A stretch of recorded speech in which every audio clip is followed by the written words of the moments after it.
You're not welcome here anymore, Margaret. I think it would be best if you don't visit for a while.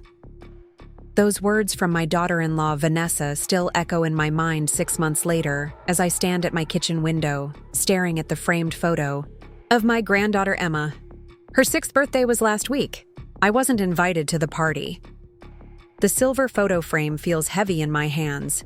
It's the most recent picture I have of her, already 9 months outdated. I trace the outline of Emma's smile with my fingertip, remembering how she used to run into my arms shouting, "Grandma Maggie!" whenever I visited. Now, I haven't heard her voice in 182 days. Not that I'm counting. The doorbell rings, startling me from my thoughts. It's Eleanor Martinez, my oldest friend and a retired family court judge. She takes one look at my face and pulls me into a firm hug. "You've been looking at Emma's pictures again, haven't you?" she asks, setting her purse down on my kitchen table. "I missed her birthday, Eleanor," I whisper, the pain still fresh. I've never missed her birthday before. Before we jump back, tell us where you're tuning in from, and if this story touches you, make sure you're subscribed, because tomorrow I've saved something extra special for you. Part 1. The Estrangement. I never expected my retirement years to include being cut off from my only grandchild. After 40 years as an elementary school teacher in Oak Ridge, I'd envisioned spending my days sharing my love of reading with Emma, tending to my garden, and enjoying the peaceful life I'd built for myself in the colonial home where I'd raised my son, Jason.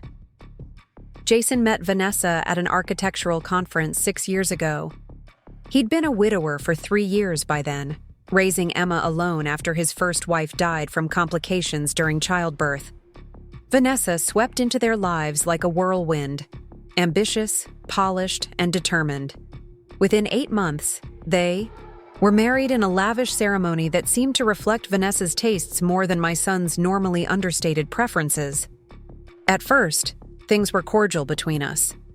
I minded my boundaries, offered to babysit when needed, and kept my opinions to myself when Vanessa began redecorating the modest home Jason had shared with Emma. But tensions started emerging when they decided to move to Willow Creek Estates, an upscale neighborhood across town that seemed well beyond what a mid-career architect and marketing executive should reasonably afford. "Mom, it's our dream home," Jason had explained, showing me pictures of the imposing 2-story house with its grand entrance and manicured lawn. Vanessa found an amazing deal through one of her clients. What I didn't express was my concern about the sudden lifestyle inflation, the luxury cars, the expensive vacations, the designer clothes that had replaced Jason's casual wardrobe. Something felt off, but I reminded myself that my son was an adult making his own choices. The real trouble began at Emma's school art exhibition 3 months ago. I'd been especially close to Emma since her birth, filling the maternal void as best I could. We shared a special bond over books and art. I'd nurtured her creativity from the moment she could hold a crayon. "Grandma Maggie, I made this for you," Emma had exclaimed, proudly pointing to a watercolor painting of what appeared to be the two of us reading in my garden. The art teacher had labeled it, "My Special Place with Grandma." I'd barely finished admiring it when Vanessa appeared, her smile tightening when she saw us together. "Emma, come show your father what you painted," she'd said sharply, leading my granddaughter away. Later, I overheard her telling Emma that perhaps she should paint pictures of their new home instead, since they hardly visited Grandma's old house anymore. The following weekend, I arrived for our standing Sunday dinner to find Vanessa alone. "Jason took Emma to his colleague's daughter's birthday party," she explained, not quite meeting my eyes. "He forgot it was our dinner night." This pattern repeated twice more before Jason called to reschedule our standing arrangement to once a month rather than weekly. "We're just so busy with Emma's new activities, Mom," he'd explained vaguely. "Vanessa has enrolled her in piano, French lessons, and equestrian classes."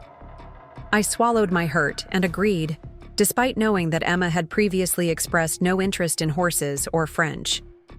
The monthly dinners became increasingly tense affairs.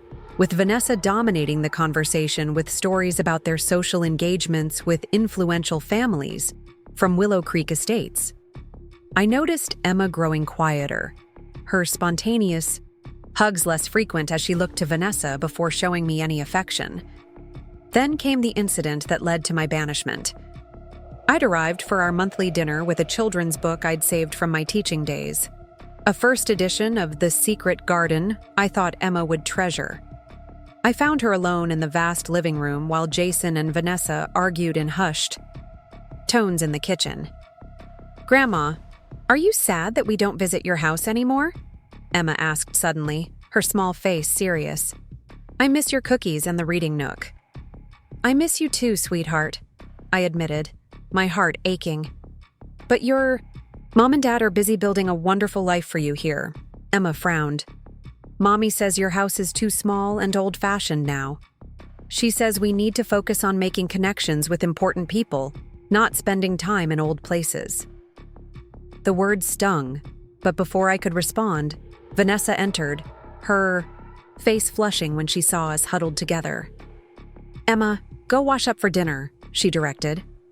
After Emma left, Vanessa turned to me, her expression cold. "I'd appreciate if you didn't fill her head with nostalgia for your place, Margaret. We're trying to help her adapt to our lifestyle and social circle." "She's 6 years old, Vanessa," I replied evenly. "She doesn't need a social circle beyond friends her own age and family who love her." "That's exactly the small-town mentality we're trying to move beyond," she snapped.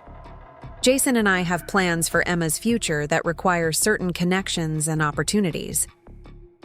The tension escalated when Jason joined us, and I made the mistake of asking about the strained conversation I'd overheard earlier. "It's nothing, Mom," Jason deflected, not meeting my eyes. "It's not nothing," Vanessa interjected. "The truth is, we're facing some financial adjustments with the new house. But it's temporary and not something we need to discuss with extended family." The word extended felt like a slap. "I'm hardly extended family," I said quietly. "I'm Emma's grandmother and Jason's mother." "And this is our nuclear family now," Vanessa replied firmly. "We need to make decisions without interference."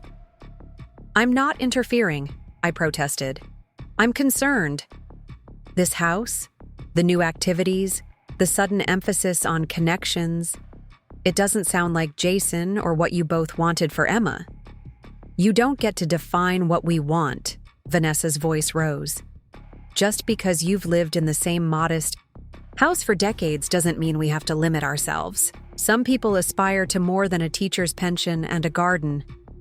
Jason finally intervened. "That's enough, Vanessa. Mom is just concerned."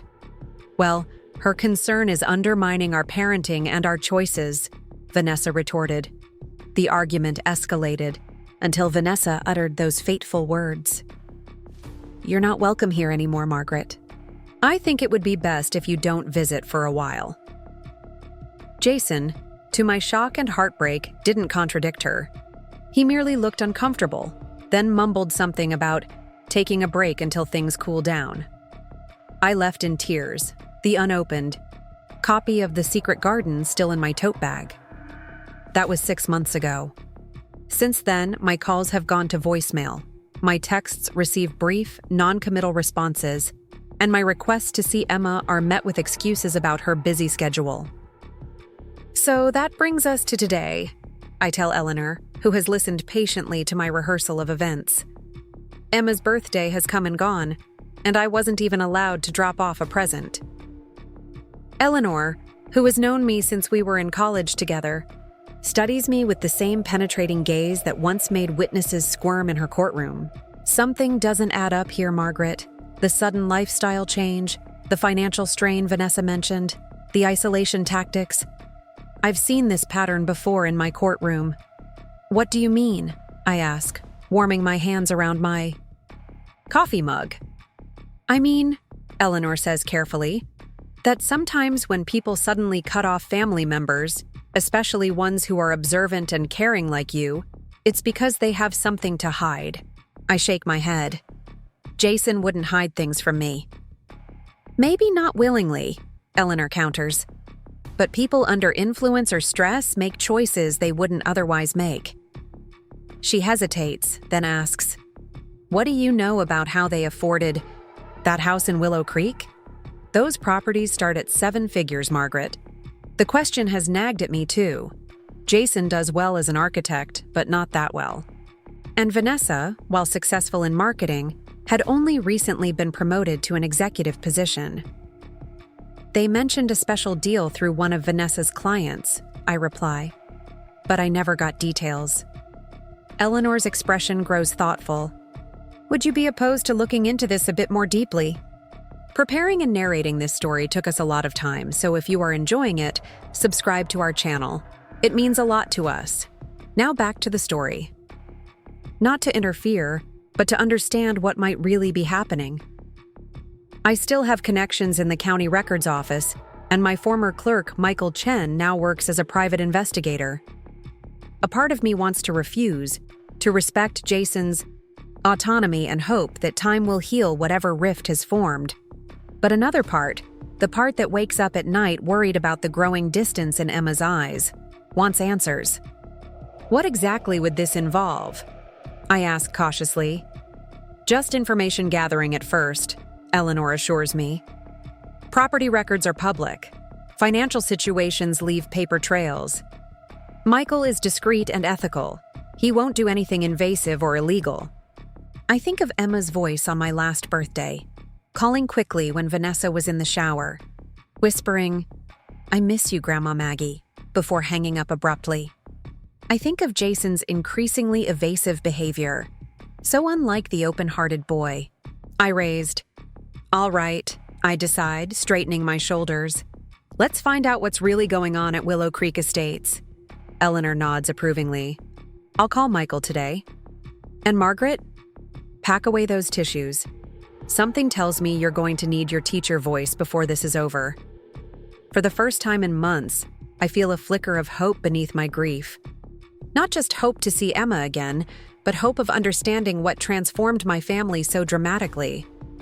If something is wrong in my son's household, if some external force has created this rift, then perhaps it can be mended.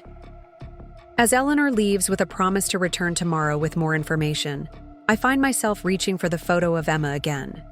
This time, instead of tracing her face with sadness, I make her a silent promise.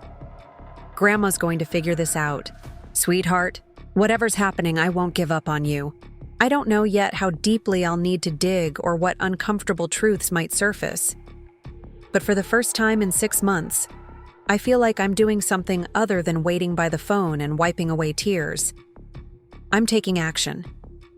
And though I spent 4 decades teaching children rather than practicing law or business, I've always believed that the truth, properly understood, can set people free.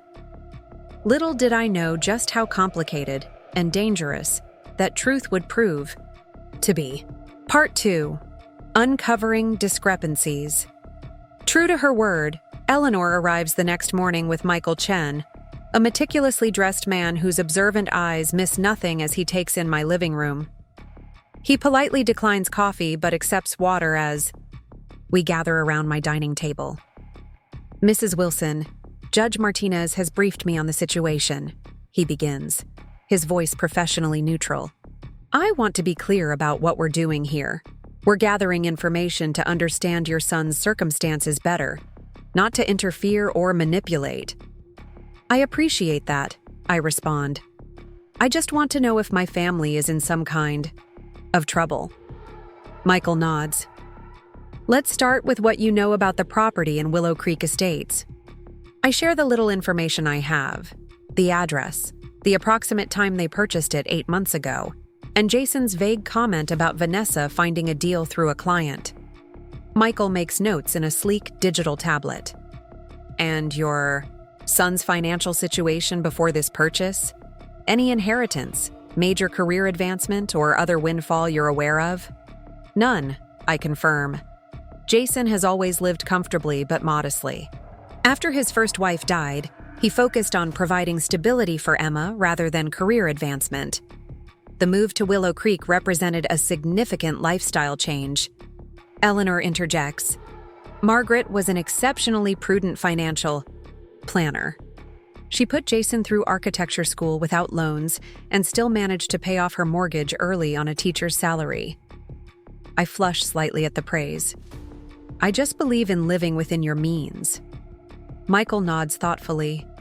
So the sudden luxury purchases, the house, cars, and lifestyle, represented a departure from established patterns. When did you first notice signs of financial strain? About 3 months after they moved in, I recall. Jason mentioned canceling their usual summer trip to his college roommate's lake house because of unexpected expenses. Then came the argument I overheard about financial adjustments. We spend the next hour reviewing details, dates, observations, changes in behavior. Michael is thorough, occasionally asking me to clarify timeline discrepancies or elaborate on specific interactions with Vanessa. This is very helpful, he says finally.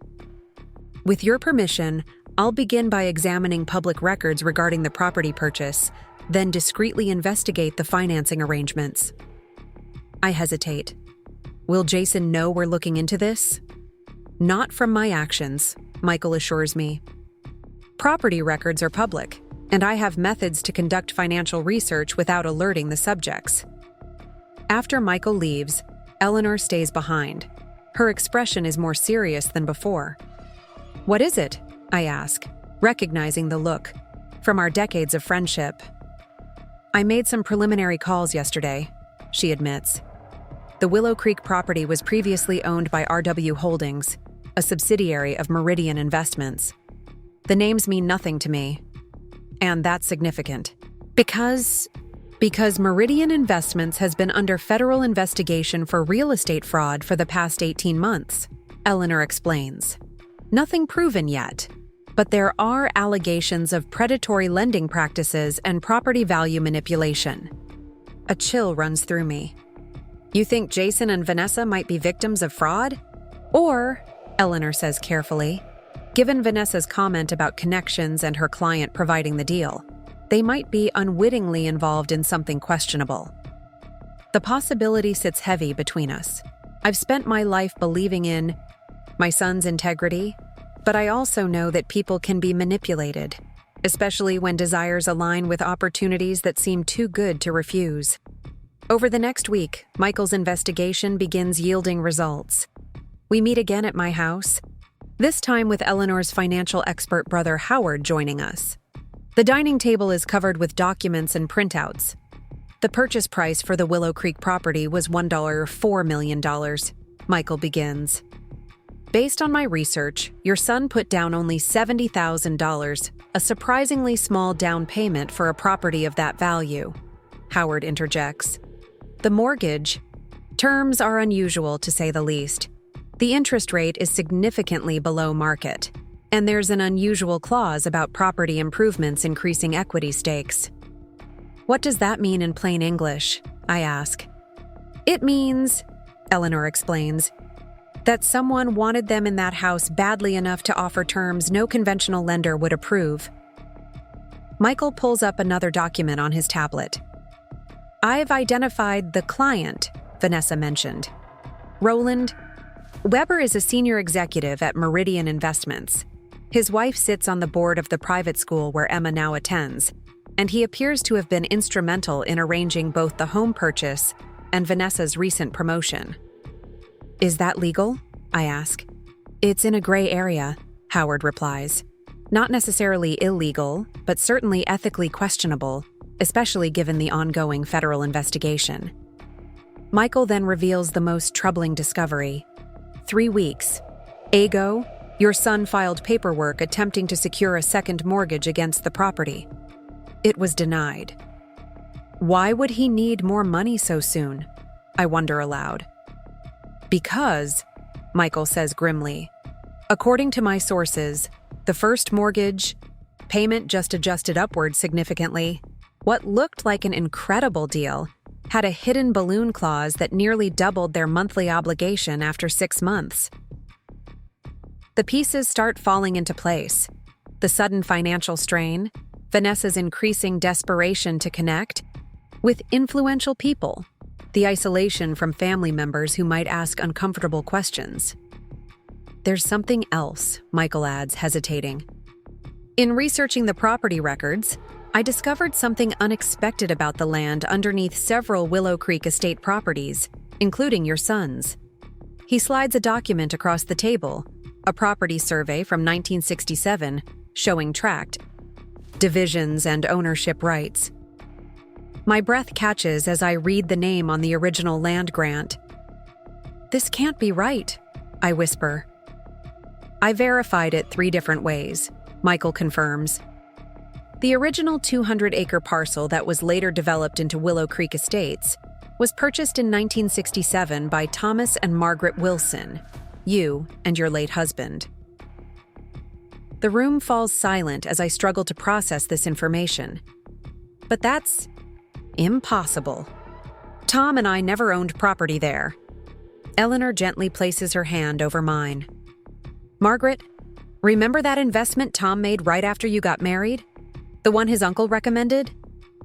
A distant memory surfaces. Tom excitedly explaining how his uncle had helped him invest their modest savings in undeveloped land on the outskirts of Oak Ridge. Land that, at the time, had seemed worthless. We forgot about it, I murmur, memories flooding back. After Tom's uncle died, there were no more updates.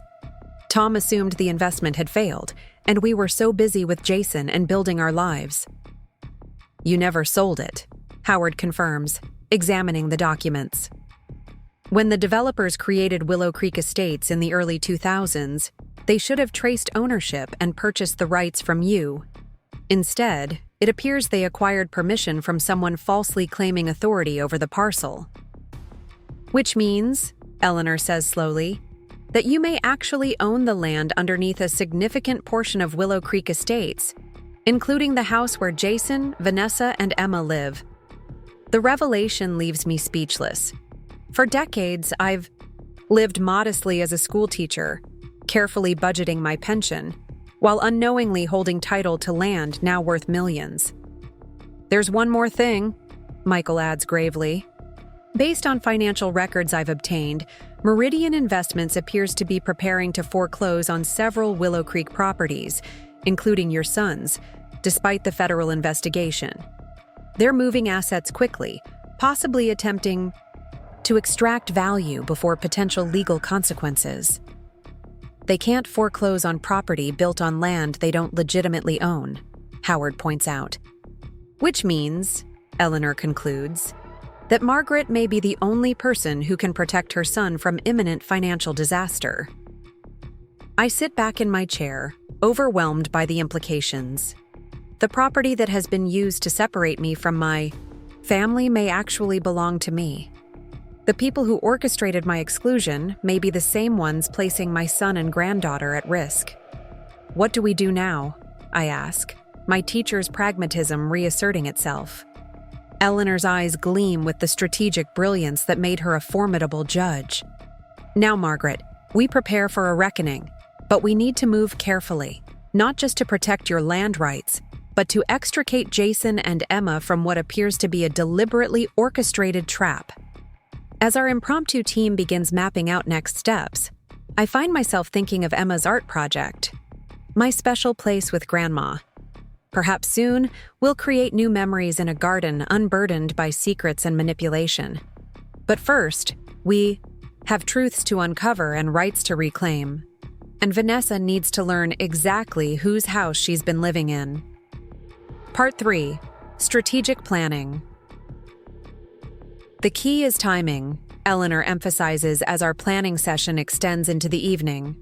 We need to secure Margaret's legal position before confronting Jason and Vanessa or alerting Meridian Investments.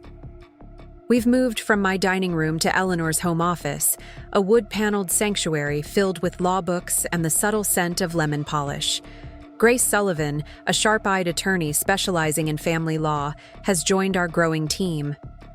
I've reviewed the original deed and subsequent property records, Grace confirms, her reading glasses perched on the end of her nose. Margaret's claim to the land is solid, but we need to file specific documentation to assert those rights effectively. Howard nods in agreement. The mortgage Meridian provided is essentially built on quicksand. They loaned against property. They didn't fully control. I try to focus on the legal and financial details, but my mind keeps returning to more personal concerns. I'm worried about Jason and Emma, I admit. If Meridian is planning to foreclose, what happens to them? That's precisely why we need to act carefully, Eleanor responds. Meridian has constructed an elaborate scheme here. They identified valuable land with vulnerable ownership status, built luxury homes, then used predatory lending practices to extract maximum profit.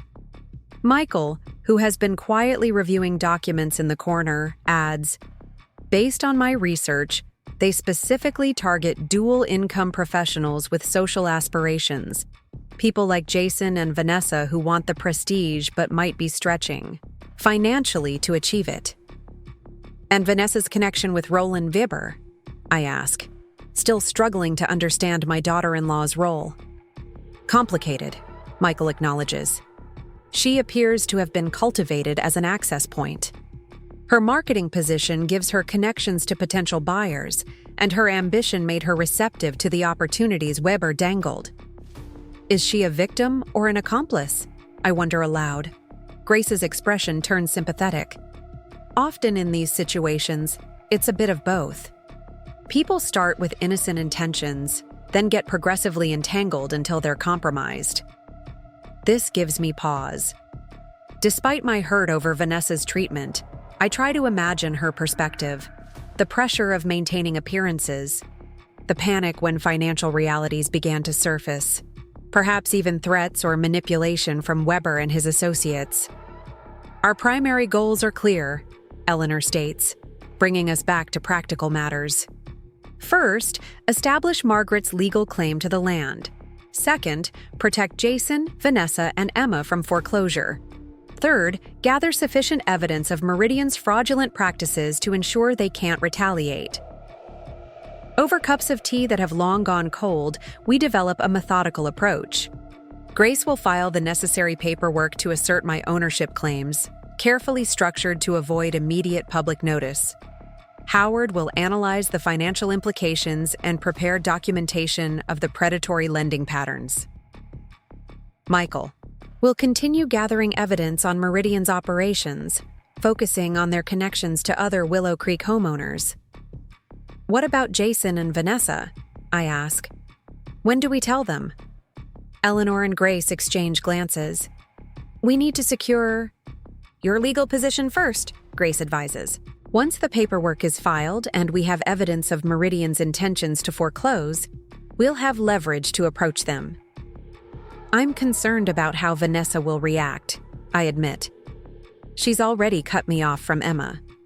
If she feels threatened or exposed. That's why we need irrefutable evidence and a clear protective strategy before making contact, Eleanor assures me. When we do approach them, it won't be about blame, but about offering a solution to their predicament. We work late into the night, creating timelines, assigning responsibilities, and anticipating potential complications. By the time we disperse, I feel simultaneously exhausted and energized. The familiar sensation from my teaching days when facing a challenging situation that required both compassion and firm boundaries. The next morning, I find myself standing in my garden, deadheading roses with mechanical precision while my mind processes our discoveries.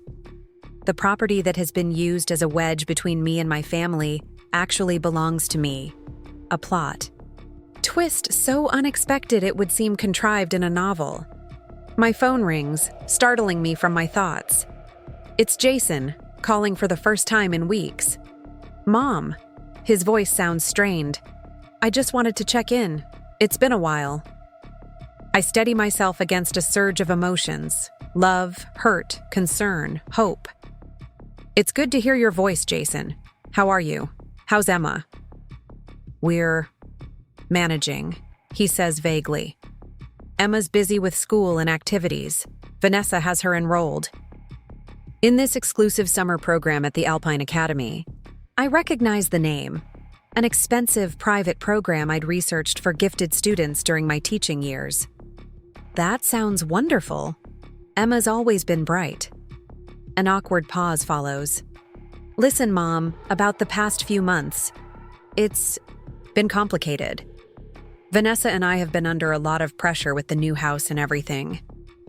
I understand more than you might think, I reply carefully, remembering our agreement not to reveal what we know yet. Jason, you can always talk to me, right? About anything. Another pause, longer this time. I know, Mom. His voice drops almost to a whisper. Things aren't exactly what they seem right now. I can't really explain, but I hear Vanessa's voice in the background, sharp and questioning.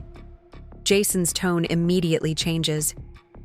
I need to go. I'll call again soon. The call ends abruptly, leaving me staring at my phone with renewed concern. The strain in Jason's voice, the cryptic half-confession, the immediate change when Vanessa appeared, all confirm that our investigation is justified. I call Eleanor immediately. Jason just called. Something's wrong. He started to tell. Me, things aren't what they seem, but Vanessa interrupted.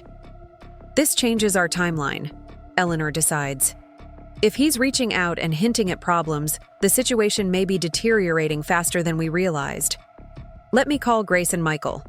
By afternoon, our team reconvenes at Eleanor's office with updated information. Meridian has accelerated their timeline, Michael reports grimly. They've prepared foreclosure documents for 3 Willow Creek properties, including Jason and Vanessa's. They're planning to file them on Monday.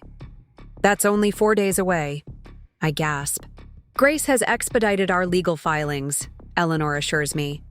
Your claim to the land will be officially registered by close of business today. Howard adds, I've also identified a pattern in their operations. They're moving assets through a series of shell companies, classic signs of preparing to abandon legal liabilities. What does this mean for Jason and Emma? I ask, fear creeping into my voice. It means, Grace says firmly, that we need to move up our confrontation. Once your ownership claim is filed this afternoon, we'll have legal standing to intervene in the foreclosure process.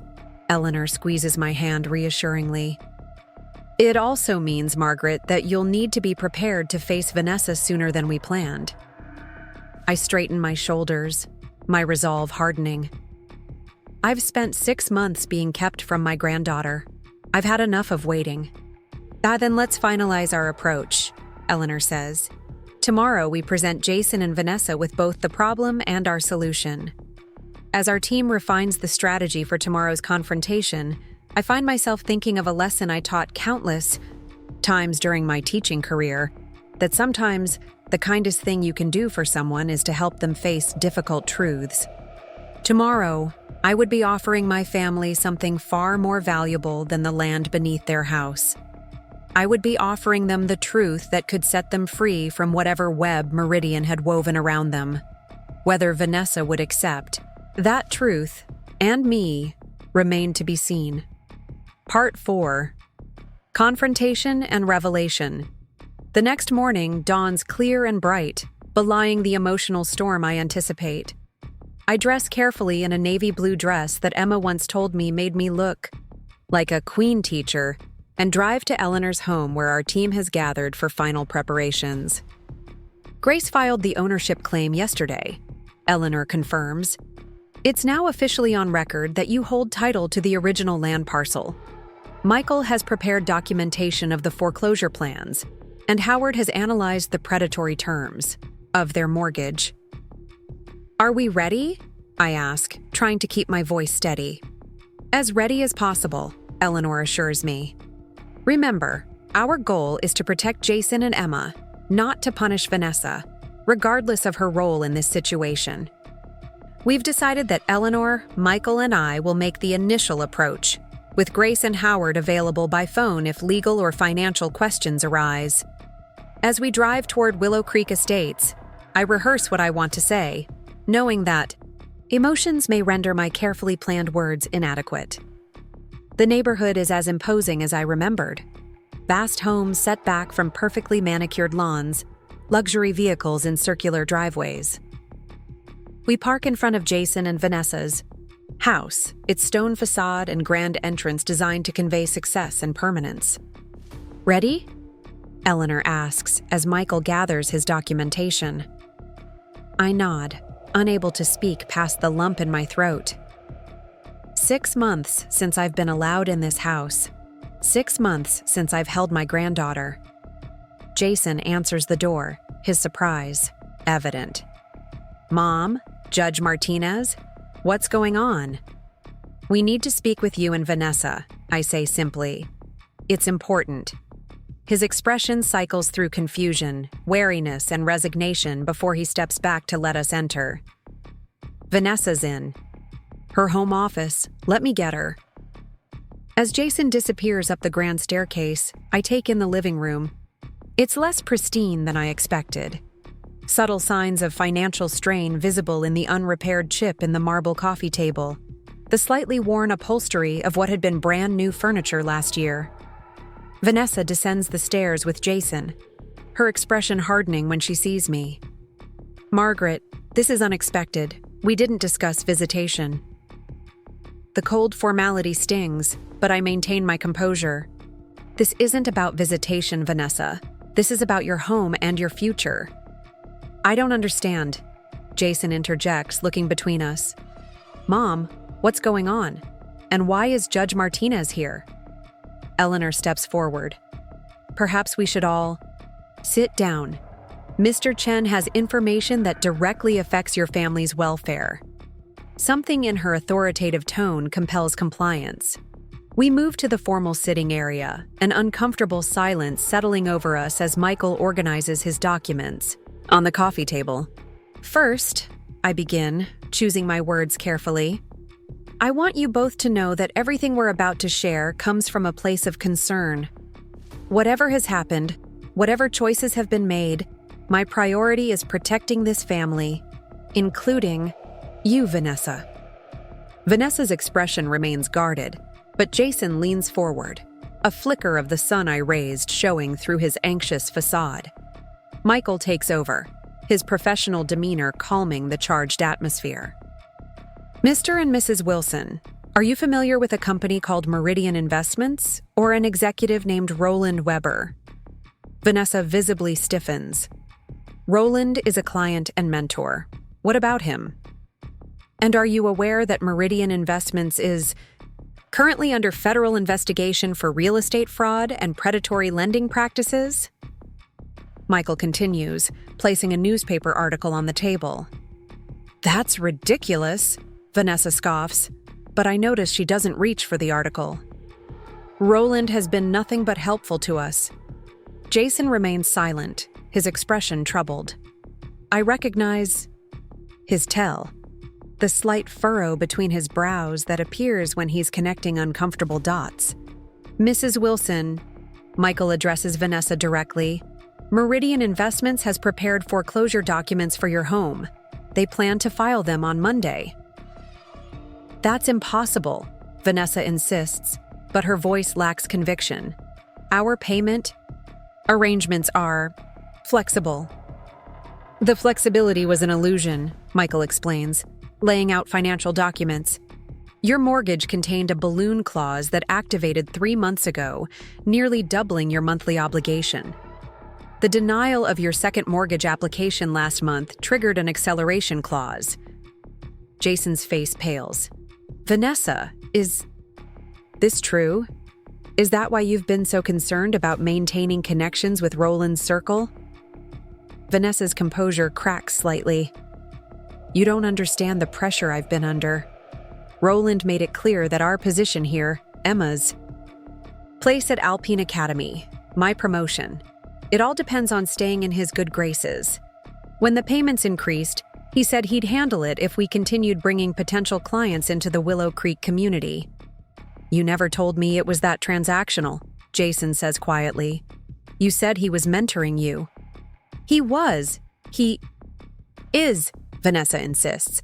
Sometimes business relationships require mutual accommodation, like cutting off family who might ask uncomfortable questions, I suggest gently. Vanessa flushes but doesn't deny it. I did what I thought was necessary to protect what we've built here. What you've built, Eleanor interjects, was constructed on fraudulent premises. Mr. Chen, please explain the property situation. Michael reveals the bombshell, the original land deed, the documentation of my ownership, the fact that Meridian never properly acquired the land rights before developing. Willow Creek Estates. This is absurd, Vanessa sputters. You expect us to believe that Margaret somehow secretly owns the land under half of Willow Creek? Not secretly, I clarify. Unknowingly. The investment was made decades ago and forgotten after my husband's uncle passed away. We never received notice when developers planned this community because they circumvented proper ownership research. Jason, always quicker to grasp structural concepts as an architect, is already examining the property surveys. These are legitimate documents, Vanessa. If Mom owns the original parcel, then Meridian's loans are fundamentally compromised. Vanessa stands abruptly, pacing the expensive Berber carpet that now seems less like a symbol of success and more like a trap closing around her family. This can't be happening. We've invested everything in this home, this community. Which is exactly why we're here, I explain, keeping my voice gentle despite the months of hurt. Not to disrupt your lives, but to protect you from what's coming. And what exactly is coming? Jason asks, his architect's mind already calculating implications. Michael outlines the evidence we've gathered. Meridian's pattern of identifying properties with unclear ownership histories, developing luxury communities without securing proper rights, then using predatory lending to extract maximum profit, before abandoning the projects when legal scrutiny intensifies. They're preparing to foreclose on multiple properties, extract final payments, then dissolve the business entities involved before federal investigators can freeze their assets, Michael explains. Your home is among the first scheduled for foreclosure. Jason turns to Vanessa, his expression a mixture of betrayal and confusion. Did you know any of this? When Roland offered you that promotion and helped with the mortgage terms, did you suspect? Vanessa sinks back into the sofa, her carefully constructed facade finally crumbling. I knew something wasn't right with the financing, she admits, quietly. The terms were too good, the approval too easy despite our debt-to-income ratio. But Roland said it was a special arrangement for executives in his network. She looks up, defiance mingling with fear. What was I supposed to do? Turn down the opportunity to give Emma everything we dreamed of? Reject the chance to move into circles that could secure her future? Even if it meant cutting her off from family who love her? I ask, unable to keep the pain from my voice. You don't understand, Vanessa insists. Roland made it very clear that maintaining the right image was crucial to our position here. He specifically mentioned that your lifestyle wouldn't reflect well on us with the school board and neighborhood association. My lifestyle? I repeat, genuinely baffled. Your modest home, your community college teaching background, your discount store clothes, Vanessa elaborates, having the grace to look slightly embarrassed. Roland's wife chairs the Alpine Academy Admissions Committee.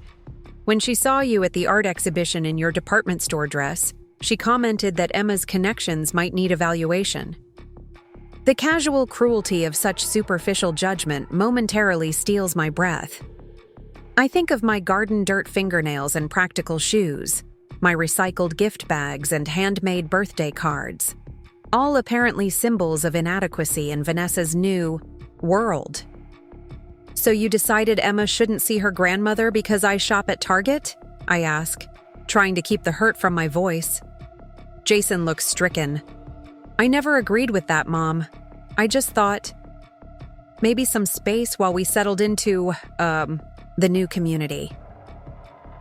His voice trails off as he realizes how hollow the justification sounds. Eleanor, sensing the conversation veering into emotional territory that might derail our purpose, redirects us. The immediate issue is the pending foreclosure. Thanks to Margaret's legal claim to the land, we now have leverage to stop it. How? Jason asks, leaning forward.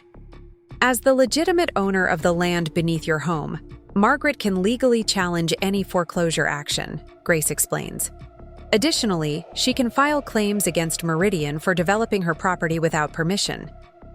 Meanwhile, Howard adds, joining the conversation via speakerphone, we've documented the predatory nature of your mortgage terms, which strengthens both your position and the federal case against Meridian. Vanessa's expression shifts from defensive to calculating. So we're saved? We keep the house? The relief in her voice makes clear where her priorities remain. It's not quite that simple, I explain. The house was built illegally on my land. The mortgage is fundamentally flawed. Sorting this out legally will take time and careful negotiation. What we're offering, Eleanor clarifies, is Margaret's legal cooperation to protect you from immediate foreclosure and to help establish a legitimate claim to the property, but with certain conditions. What conditions? Vanessa asks, warily. I take a deep breath. First, complete transparency about your involvement with Roland Weber and Meridian. We need to understand exactly what you've promised or represented to them. Jason nods immediately. Done. I never felt comfortable with Roland's influence anyway. Second, I continue, family relationships need to be restored. No more barriers. Between me and Emma. Vanessa hesitates, pride warring with practicality on her face. And if we agree to these terms, then we present a united front against Meridian, Grace explains via speakerphone. Margaret's land ownership claim combined with evidence of predatory lending and your status as unwitting victims creates a strong legal position. What about the house? Vanessa presses. Will we lose it? That depends on how the legal proceedings unfold, Eleanor admits. But Margaret has authorized me to say that her priority is ensuring her family has a stable home, not maximizing financial gain from the land rights. Jason looks at me, truly seeing me for the first time in months. You'd do this for us? After how we've treated you? You're my son, I say simply. Emma is my granddaughter, and Vanessa is part of our family regardless of our differences. A heavy silence falls over the room as Jason and Vanessa exchange looks, clearly processing the dramatic reversal of power dynamics. For months, Vanessa had positioned herself as the gatekeeper of their elevated social status, using Emma's relationship with me as a bargaining chip. Now I hold the legal key to their housing security and financial stability. I need to use the restroom, Vanessa says suddenly, rising from the sofa. Excuse me. When she's gone, Jason moves to sit beside me on the couch. Mom, I'm so sorry, he whispers, his voice thick with shame. I let this happen. I knew something wasn't right with the finances, with Roland's interest in us, with Vanessa's sudden obsession with status. But the house was so beautiful and Emma seemed to be thriving at the new school, and it was easier to just go along. I take his hand, noting how thin his fingers have become, how pronounced the worry lines around his eyes. You got caught in something bigger than yourself, honey. It happens, even to good people. But cutting you off from Emma? There's no excuse for that. His voice breaks. She asks about you all the time, you know. Keeps that book of constellation stories you made her under her pillow. The thought of Emma secretly maintaining our connection brings tears to my eyes. Children are remarkably resilient and loyal. She's upstairs right now, Jason says tentatively. Vanessa's friend from the neighborhood association was supposed to pick her up for a play date, but they canceled last minute. Before I can respond, we hear footsteps on the stairs. Not Vanessa's determined stride, but the lighter patter of a child. And then, framed in the living room doorway, is Emma. She's taller than I remember, her dark hair longer, but her father's eyes, light up with immediate recognition. "Grandma Maggie?" she whispers, as if afraid I might disappear. "Hello, sweetheart," I manage, my voice trembling. Emma looks uncertainly at her father, seeking permission. When Jason nods, she launches herself across the room and into my arms, with such force that I nearly lose my balance. The familiar scent of her strawberry shampoo envelops me as I hold her close, 6 months of absence compressed into a fierce embrace. "I knew you'd come back," Emma mumbles against my shoulder. "I told Mom you wouldn't forget me." "Never," I promise, stroking her hair. "Not for a single day." Eleanor discreetly motions to Michael, and they step into the foyer to give us privacy. Jason watches us with a mixture of relief and regret on his face. "Why didn't you visit?" Emma asks, finally pulling back to study my face. "Mom said you were too busy with your garden club." I choose my words carefully, aware of the complex truths that children can and cannot bear. Sometimes grown-ups have disagreements that make visiting difficult, but that never ever means I stopped loving you or thinking about you. "Did you and Mom have a fight?" Emma asks perceptively. "We had different ideas about some important things," I explain, "but we're working on finding solutions together now." Emma accepts this with the pragmatism of childhood. "Can you come to my room? I want to show you my science project. It's about the water cycle, and I used the rain gauge you gave me last Christmas." Before I can answer, Vanessa returns, her face freshly washed, but her eyes still red-rimmed. She stops short at the sight of Emma in my arms. "Emma," she says, her voice controlled, "I didn't realize you were downstairs." "Look who's here, Mom!" Emma exclaims, oblivious to the tension. "Grandma came back. Can she see my science project?" Vanessa hesitates, clearly caught between her pride and the new reality of our situation. I see the calculation in her eyes, the recognition that my goodwill is now essential to their financial survival, battling with her reluctance to relinquish control. Jason steps in, his voice gentle but firm. "Of course Grandma can see. Your project, Em. Why don't you two head upstairs while Mom and I finish talking with Judge Martinez?" As Emma eagerly pulls me toward the staircase, I glance back at Vanessa. Our eyes meet in a moment of silent communication. "This isn't over," her expression says. But mine responds equally clearly. "No, it isn't. But it's changing now." Emma's bedroom reveals the contradictions of her current life. Designer furniture and an expensive canopy bed sit alongside cherished items from her earlier childhood. The worn stuffed rabbit I'd given her as a baby, the star chart we'd made together, books we'd read during countless bedtime stories. On her desk sits the rain gauge, carefully incorporated into a meticulously crafted water cycle diorama. "See, Grandma? The water evaporates here, then forms clouds, then becomes precipitation," she explains, pointing out each stage with scientific precision. "It's wonderful, sweetheart," I say, genuinely impressed. "You've always had such a good mind for how things connect and work together." Emma beams at the praise, then grows serious.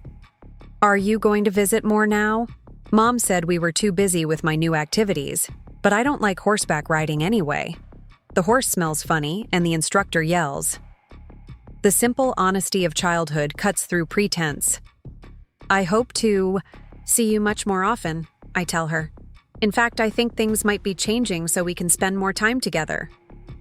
"Good," Emma says decisively. "Because I saved all my best drawings to show you, and my tooth fell out, and I need help with the tomato plants we were going to grow. They didn't work at the other house." My heart swells with love for this resilient child who has maintained her essential self despite the adult complications swirling around her. "I've been working on a new garden plan," I tell her, "with a special section just your size." We spend 20 precious minutes together, Emma catching me up on her life with the stream of consciousness narration of a 6-year-old before Jason appears at the doorway. "Mom, We should continue our discussion downstairs. Reluctantly, I hug Emma goodbye, promising to see her again very soon. As we descend the stairs, Jason whispers, "Vanessa's agreed to the conditions. She's talking with Judge Martinez about a formal statement regarding Roland Weber." In the living room, Vanessa sits rigidly on the edge of the sofa, her posture defensive but resigned. Eleanor is taking notes while Michael records the conversation on a small device. "Margaret," Eleanor acknowledges as we enter. "Vanessa has been providing valuable information about how Meridian and Weber operate. It appears they've been targeting specific professionals throughout the region, doctors, lawyers, executives, with similar schemes. They look for people with good incomes but stretched finances," Vanessa explains, not quite meeting my eyes. "People ambitious enough to want the prestige address but who couldn't quite afford it through conventional means. Roland called them aspirational acquisition targets." The clinical terminology sends a chill through me. "And your role?" Vanessa smooths an invisible wrinkle from her skirt. "Initially, just to identify potential buyers through my marketing contacts. Later, to host events that normalize the lifestyle and spending patterns. The neighborhood association and school board are all part of it, creating social pressure to maintain appearances, join the right clubs, enroll in the right programs. Like cutting off family connections that might question the sudden lifestyle inflation, I observe. Vanessa has the grace to flush. Roland made it very clear that traditional family ties could undermine the community they were building. He called it lifestyle cohesion. "Did you ever suspect the operation was fraudulent?" Michael asks. Vanessa hesitates. "I knew the financing terms were unusual, and when our payments suddenly increased, Roland's explanation didn't quite add up. But by then, we were already socially entangled. Emma's school placement, Jason's architectural commissions through Roland's contacts, my promotion." "Social hostages," Eleanor remarks. "We've agreed to your conditions," Jason interjects, addressing me directly. "Complete transparency about our involvement and immediate restoration of family relationships." He takes a breath. "And we'd like to add a condition of our own." "Which is?" I ask cautiously. "Your help in finding a more sustainable living situation," he says. "Even if we legally secure this house, we can't afford it. The lifestyle, the social obligations, the private school, it's all beyond our means. We need an exit strategy that doesn't destroy Emma's stability." I'm momentarily stunned by this request, not because it's unreasonable, but because it represents a fundamental shift in Jason and Vanessa's priorities. After months of desperate status climbing, they're asking for help stepping back from the precipice. Of course, I agree readily. But that's a discussion for after we address the immediate legal concerns. Eleanor outlines our next steps, filing an immediate injunction against the foreclosure based on my land ownership claim, documenting Vanessa's testimony about Meridian's practices, and coordinating with federal investigators who have been building a case against Weber and his associates. "What about the other families?" I ask, thinking of the neighbors facing similar foreclosures. "Are we just protecting Jason and Vanessa while others lose their homes?" Eleanor smiles approvingly.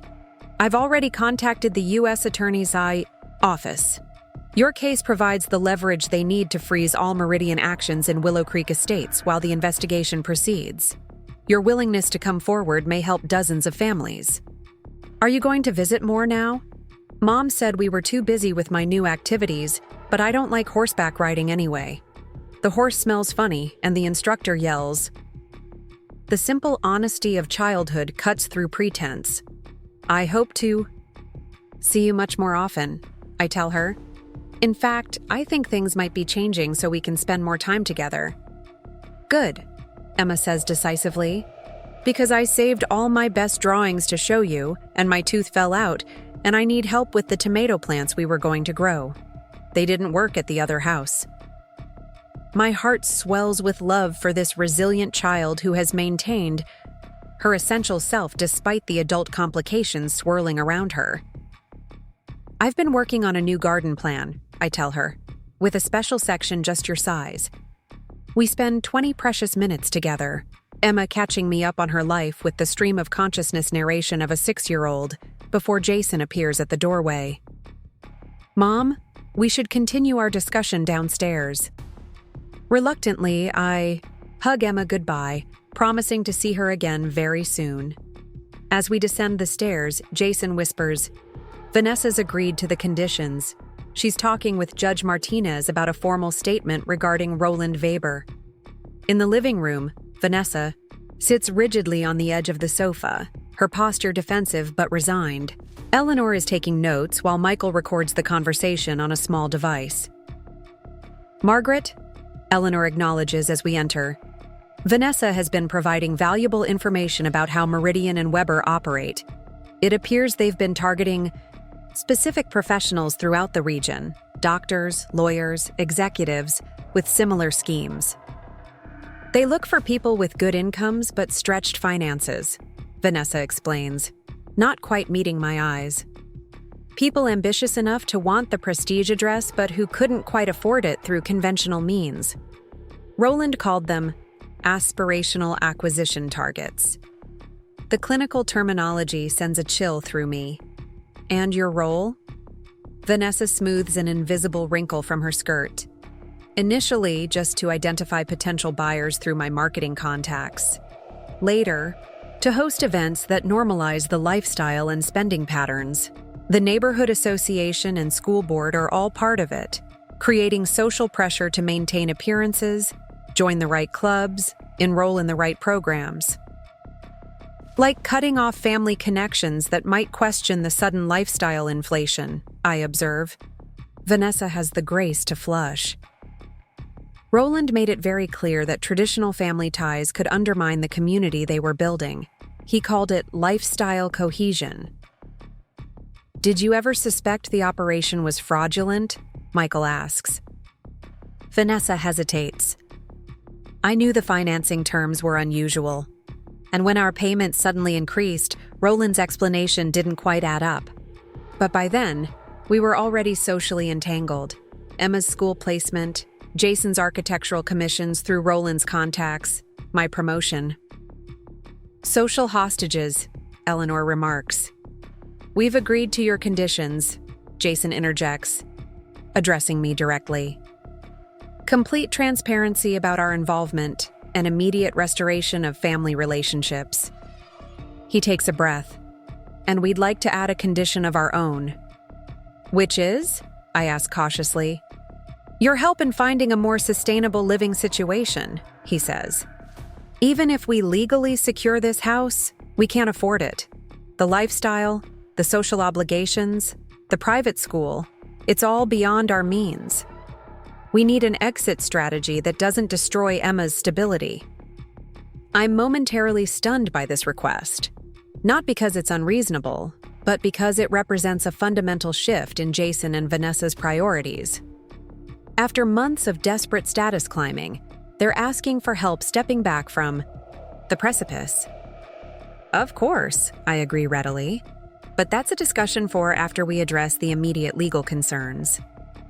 Eleanor outlines our next steps, filing an immediate injunction against the foreclosure based on my land ownership claim, documenting Vanessa's testimony about Meridian's practices, and coordinating with federal investigators who have been building a case against Weber and his associates.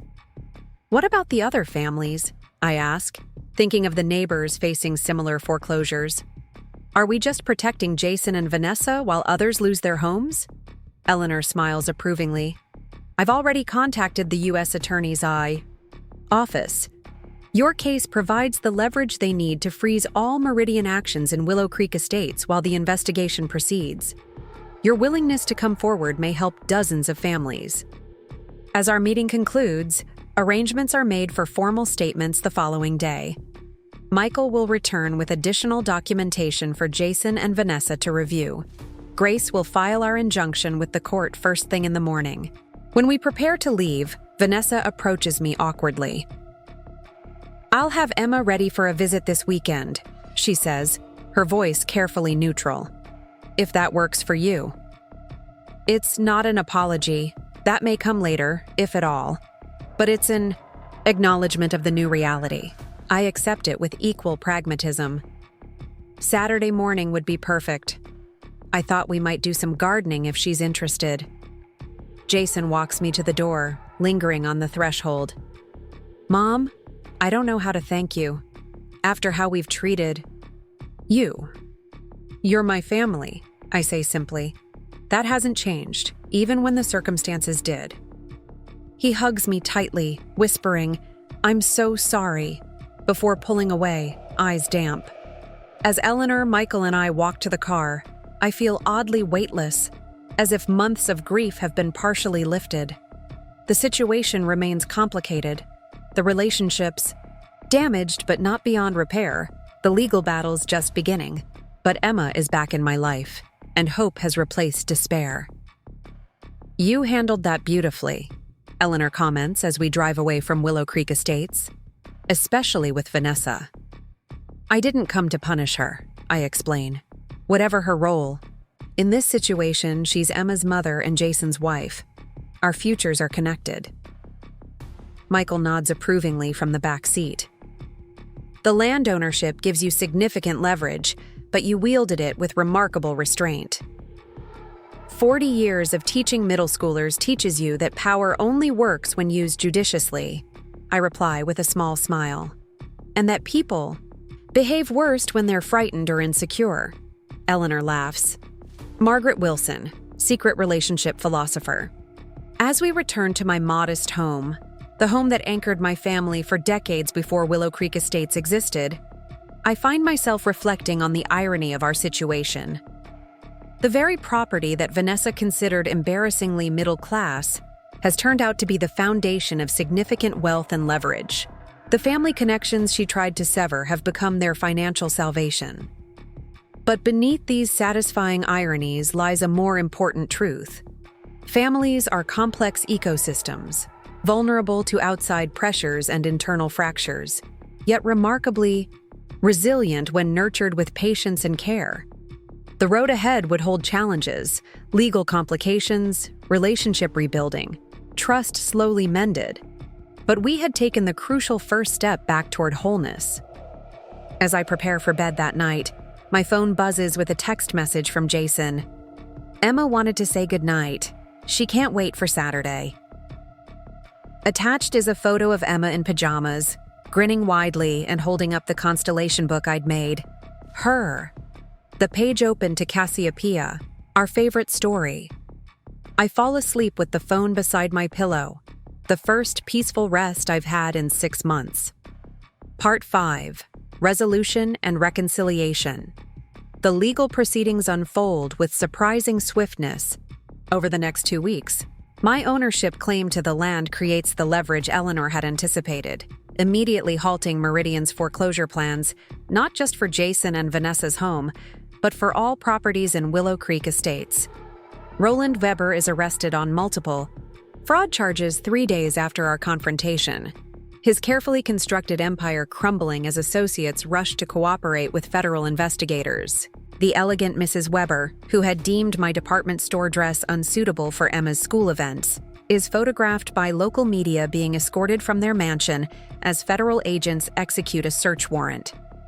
Vanessa's testimony proves valuable to prosecutors, painting a detailed picture of how Meridian cultivated social networks to facilitate their scheme. In exchange, she receives immunity from prosecution, though the psychological toll is evident in her subdued demeanor and the dissolution of her carefully curated social circle as the scandal engulfs Willow Creek Estates. Through it all, I focus on rebuilding my relationship with Emma. Our Saturday gardening session extends to Sunday breakfast, then to regular weekday visits after school. The artificial barriers Vanessa had erected slowly dissolve as more immediate concerns, legal testimony, financial restructuring, community fallout, occupy her attention. Jason, freed from the pressure to maintain appearances and Vanessa's social ambitions, gradually returns to the thoughtful, grounded man I raised. He confesses one evening, sitting in my garden while Emma helps me plant autumn bulbs, that he'd been deeply uncomfortable with their lifestyle escalation, but had been swept along by Vanessa's determination and his desire to provide Emma with opportunities.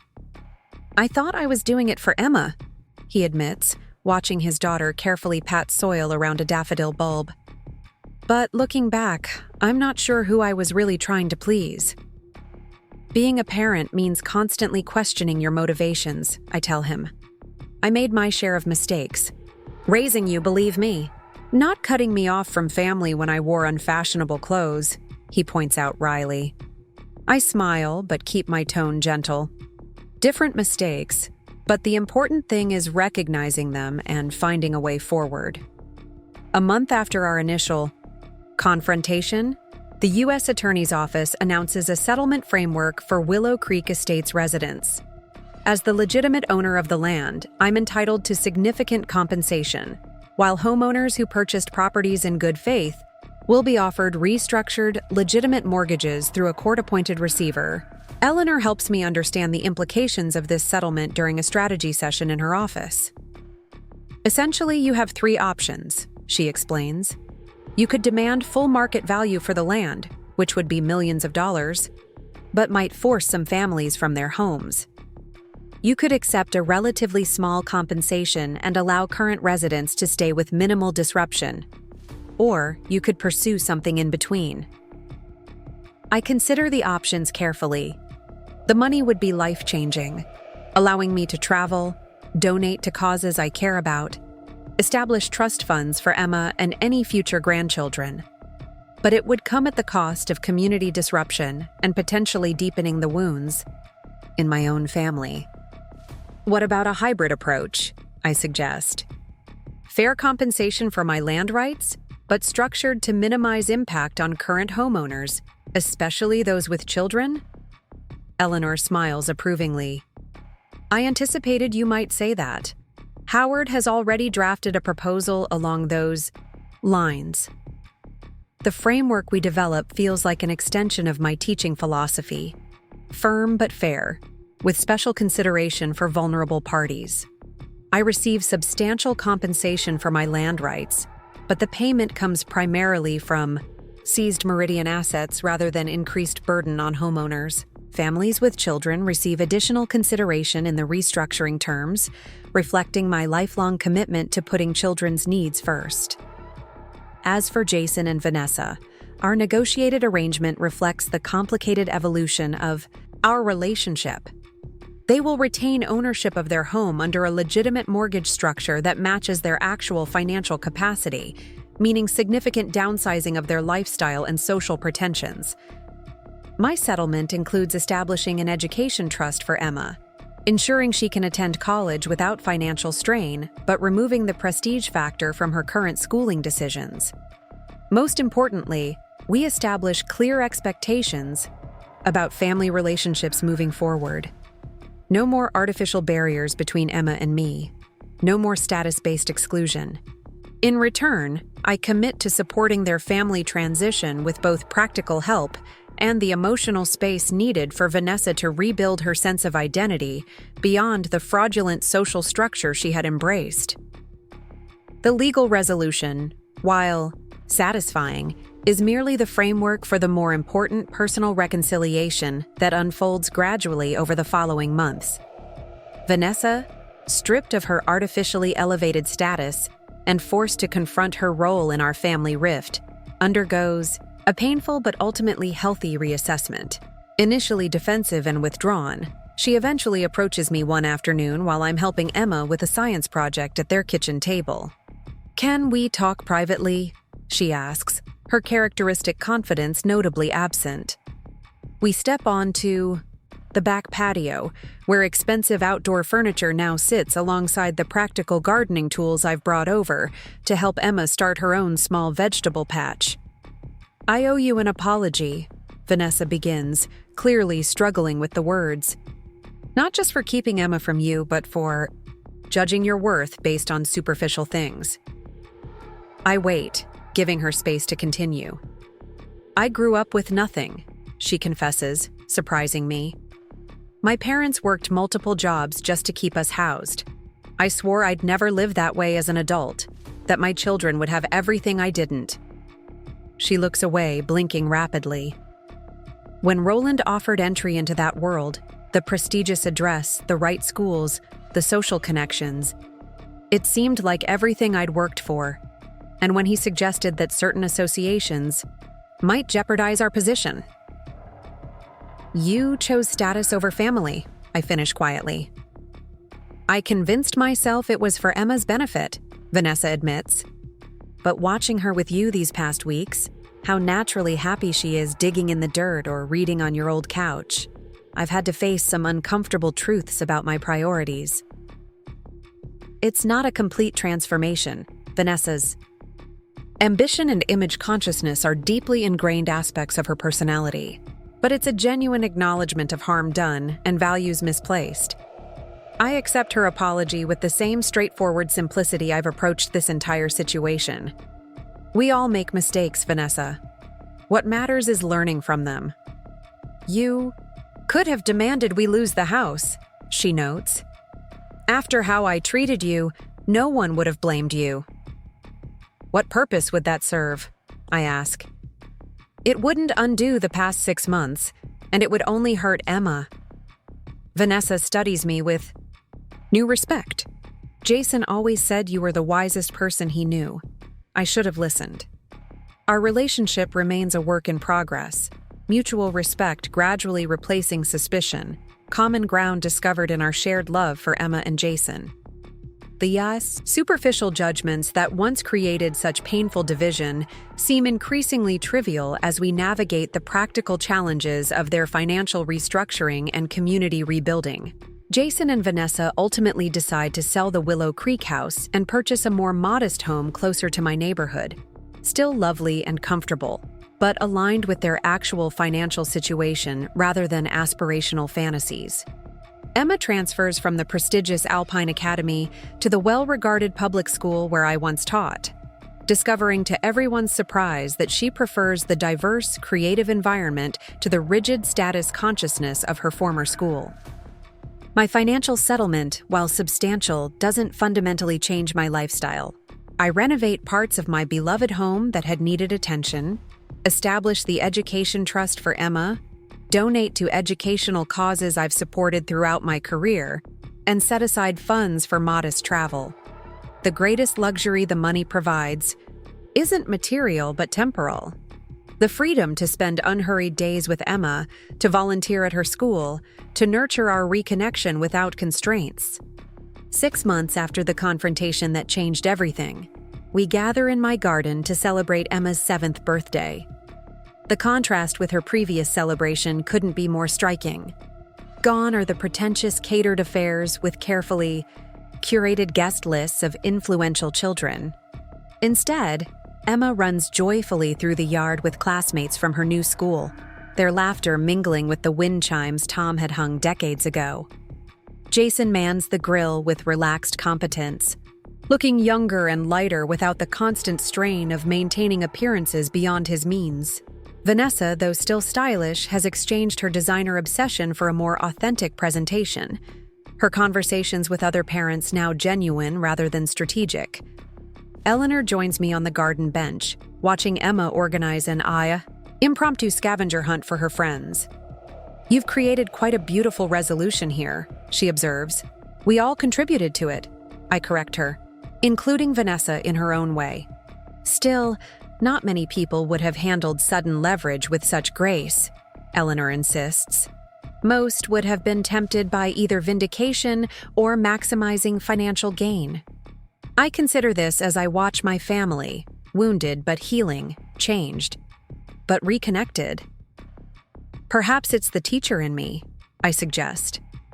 When you spend decades helping children navigate conflicts and challenges, you learn that punitive responses rarely create lasting positive change.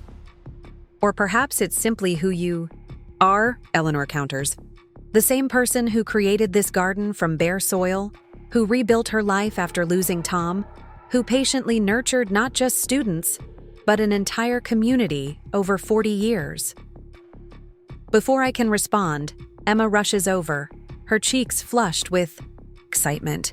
"Grandma Maggie, we found all the clues! Come see what we discovered. As I let her pull me toward the vegetable patch where her friends are gathered around their treasure, seed packets I'd hidden for them to plant together, I catch Vanessa watching us. Our eyes meet over Emma's head, and she offers a small, genuine smile, acknowledgement of the journey we've taken and the one still unfolding.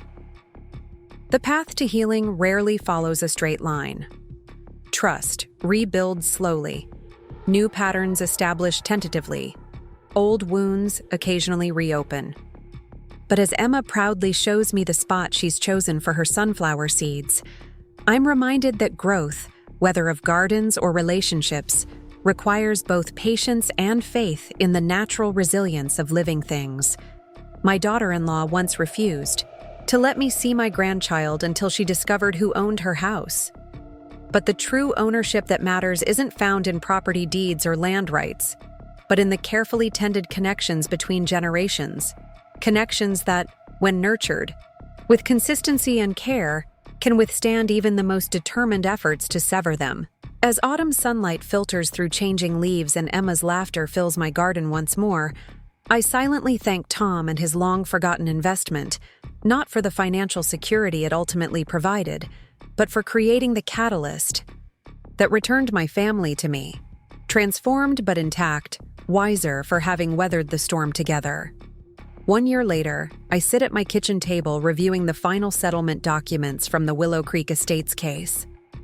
The legal paperwork has finally concluded, transforming what began as personal heartbreak into something that helped dozens of families avoid financial ruin. Eleanor joins me, bringing fresh-baked scones from the bakery near her office. "It's officially done," she announces, setting the pastry box between us. "The last homeowner signed their restructured mortgage yesterday. The federal case against Meridian executives moves to trial next month, and your compensation payment will be transferred by the end of the week." Sometimes I still can't believe any of this happened, I admit, pouring tea into the cups my mother had given me as a housewarming gift 40 years ago. From being cut off from Emma to discovering I owned millions in real estate. Eleanor smiles, selecting a blueberry scone.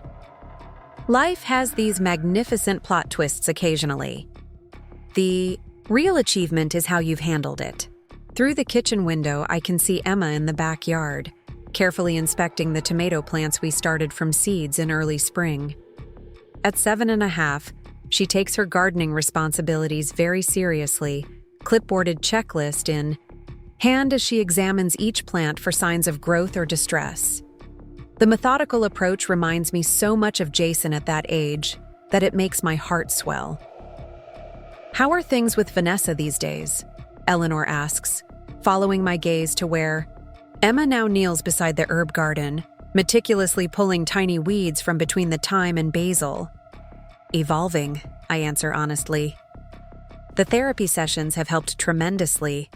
We'll never be best friends, but we've found peaceful coexistence and genuine moments of connection." The family therapy had been Jason's suggestion 6 months ago, when tensions resurfaced during their transition to the new, more modest home they'd purchased closer to my neighborhood. Vanessa, stripped of her artificially elevated social position and struggling to rebuild her professional identity after her connection to the Meridian scandal, had lapsed into passive-aggressive comments about settling and lost opportunities. Rather than letting the pattern escalate, Jason had proposed professional help in navigating our complex family dynamics. Dr. Amelia Santos, a compassionate but no-nonsense family therapist, had guided us through difficult conversations about expectations, boundaries, values, and the true meaning of security. Under her skillful direction, Vanessa had finally articulated the deep-seated insecurities driving her status obsession. Growing up in poverty with parents who prioritized appearances over emotional connection, the persistent fear that everything she built could disappear overnight. I think the most significant breakthrough was when Vanessa admitted she envied our relationship, I tell Eleanor, refreshing our teacups. Not just mine with Emma, but mine with Jason. The idea that family connections could be solid without being performance-based was foreign to her experience. Eleanor nods thoughtfully. That explains a lot about her reaction to you. You represented a value system that threatened her understanding of how relationships work. Which doesn't excuse cutting Emma off from me, I add, still feeling occasional twinges of that pain. But it helps me approach Vanessa with more compassion and less judgment. The doorbell interrupts our conversation. Emma dashes from the garden, clipboard abandoned as she races through the house shouting, "I'll get it! It might be Dad with the pizza!" I follow more slowly, smiling at Emma's enthusiasm. Jason and Vanessa appear in the doorway, Jason balancing 2 pizza boxes while Vanessa carries a canvas tote containing what looks like files and folders. "Sorry we're late," Jason says, bending to kiss my cheek while balancing the food.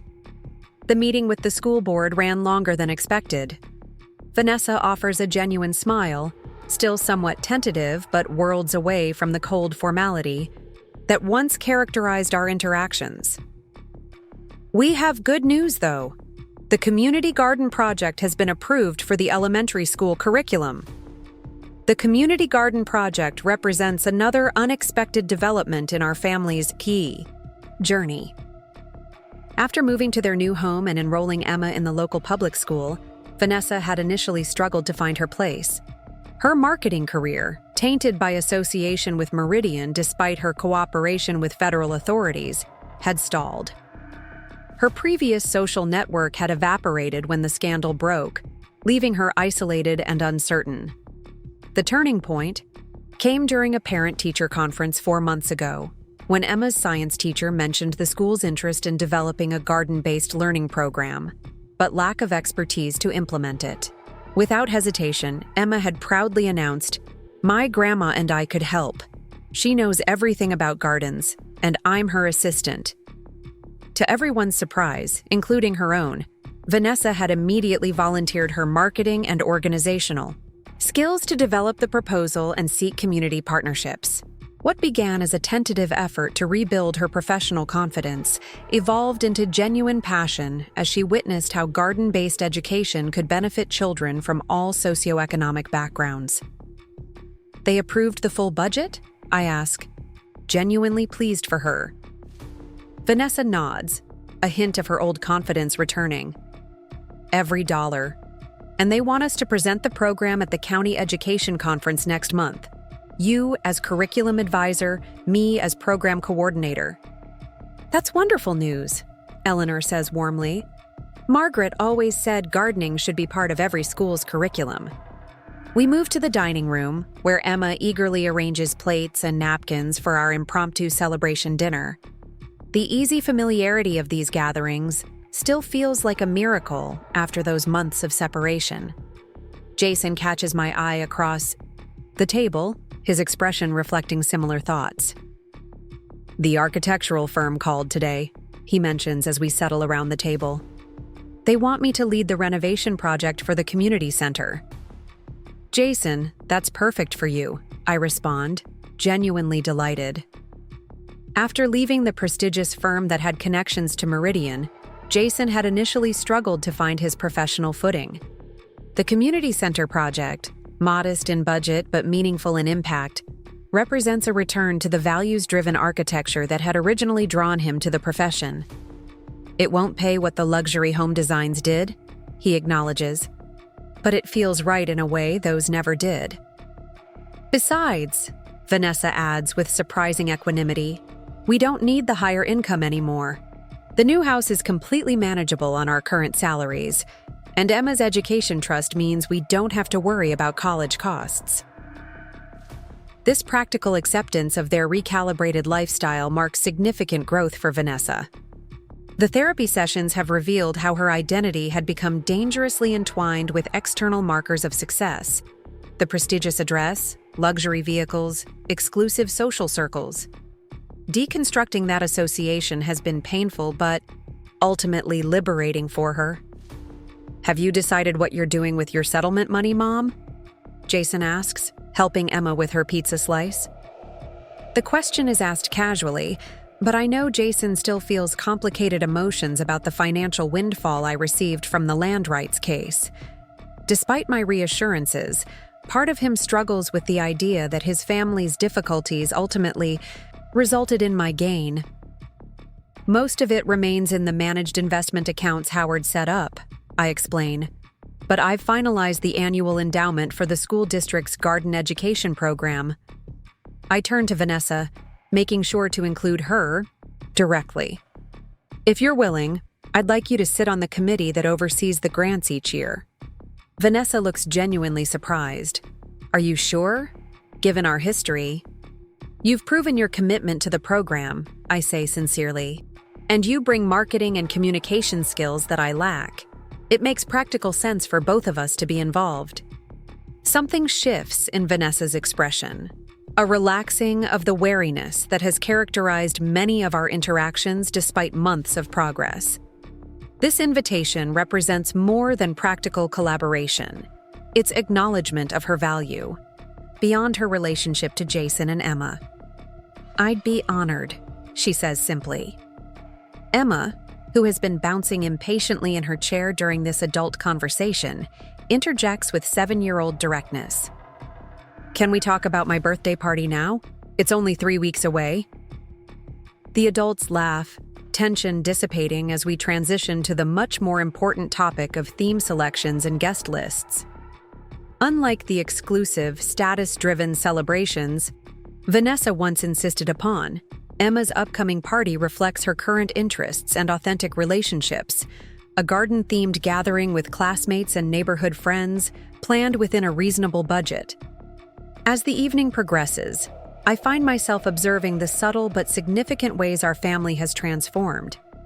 Jason speaks with a confidence that comes from alignment between values and actions, rather than external validation. Vanessa, though, still occasionally slipping into status consciousness, demonstrates growing comfort with their recalibrated lifestyle. Emma, freed from the pressure of being a social accessory, displays the natural exuberance and curiosity that had been partially suppressed in the Willow Creek environment.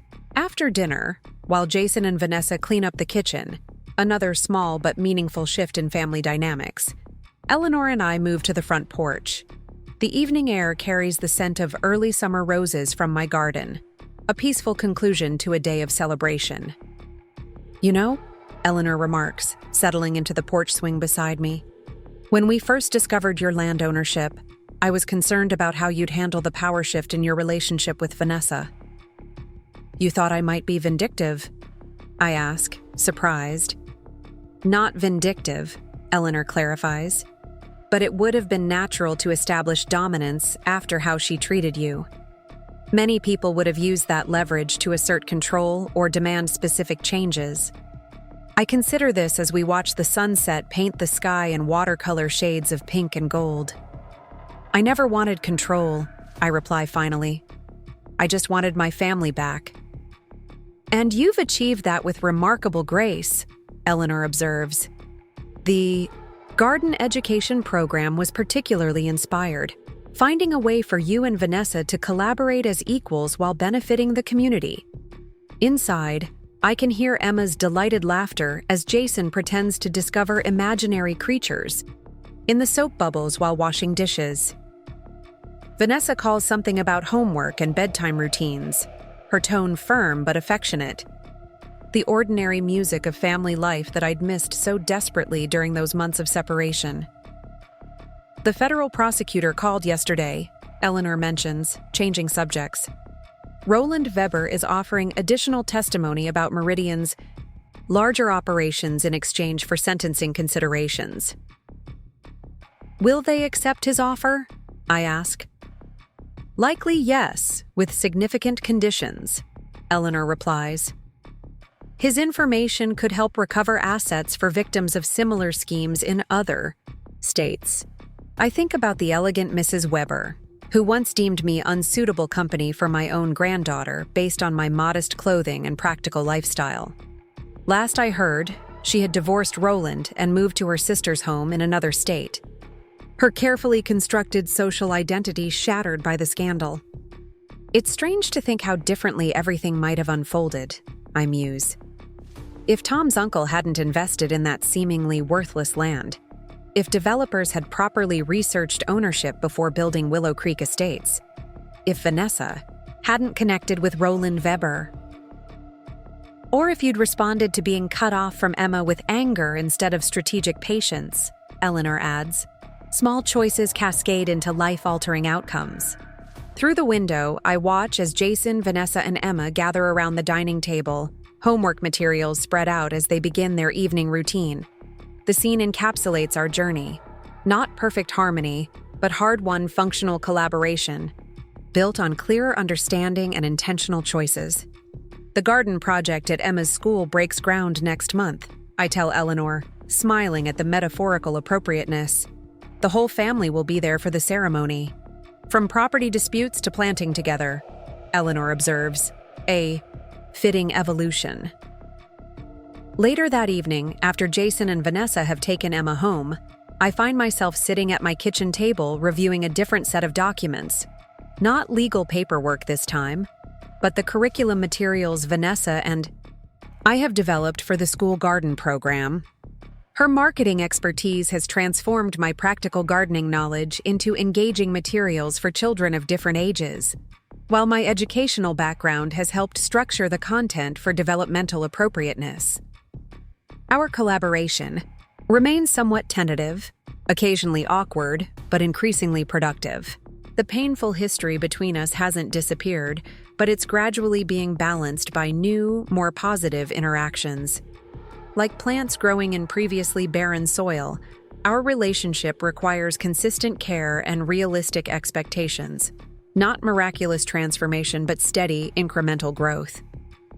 My phone buzzes with a text message from Jason. Emma insisted I send you this before bed. The attached photo shows Emma's science notebook, open to a carefully drawn diagram of our tomato plants with meticulous measurements recorded in her improving handwriting. Below the diagram, she's written, Hypothesis: Grandma Maggie's tomatoes will grow bigger than the school garden tomatoes because they get extra love every day. The simple message brings tears to my eyes, not from lingering sadness now, but from the profound gratitude of having my granddaughter back in my life. Our special connection not just restored, but deepening with shared projects and regular time together. The following Saturday morning brings another milestone in our family's evolving story. Vanessa arrives alone at my house, carrying a large portfolio case and appearing uncharacteristically nervous. I hope I'm not interrupting, she begins formally. I wanted to show you something before presenting it to the education committee. Of course, I welcome her in, offering coffee, which she accepts with visible relief. At my kitchen table, the site of so many significant family discussions over the past year, Vanessa opens her portfolio to reveal professional quality design boards for the school garden project. These are beautiful, I say sincerely, examining the thoughtfully arranged learning stations, accessible pathways, and creative signage she's developed. I wanted to incorporate elements from your garden, Vanessa explains, pointing to design features clearly inspired by my backyard sanctuary. The reading nooks similar to where you and Emma share books, the rainbow plant markers, the child height, work surfaces. I'm touched by this tangible evidence that Vanessa has been paying attention, noticing the specific elements that make my garden a successful teaching space for Emma. There's something else, she continues, turning to the final board, which displays the proposed name for the program, the Margaret Wilson Garden Education Initiative. I look up, genuinely startled. You want to name it after me? Vanessa meets my eyes directly, more vulnerable than I've ever seen her. It was your vision long before I became involved. And she hesitates. It seems like an appropriate acknowledgement of the second chance our family received because of you. The gesture represents more than professional courtesy. It's Vanessa's way of publicly recognizing my place in their lives after months of trying to minimize and control it. I don't know what to say, I admit, emotion making my voice unsteady. You don't have to say anything, Vanessa replies. Just know that I understand now what I couldn't or wouldn't see before. Family connections aren't threats to success or status. They're foundations that remain when artificial structures collapse. Coming from Vanessa, whose entire worldview once revolved around appearances and social positioning, this represents profound growth, not complete transformation. I can still see the designer labels on her casual weekend attire, the careful styling of her hair, but genuine evolution in her understanding of value and priority. Thank you, I say simply, for the honor, but more importantly, for allowing Emma to have all the people who love her present in her life. Vanessa nods, a hint of her old confidence returning as she gathers the design boards. The committee meets Tuesday. I've scheduled us as the first presentation.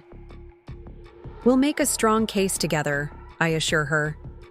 After she leaves, I wander into my garden, reflecting on the unexpected journey of the past 18 months.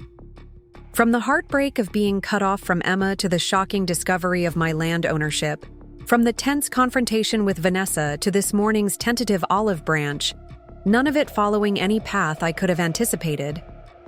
The late spring garden bursts with life around me, perennials returning with reliable beauty, new plantings tentatively establishing themselves. The final irony of our story isn't lost on me.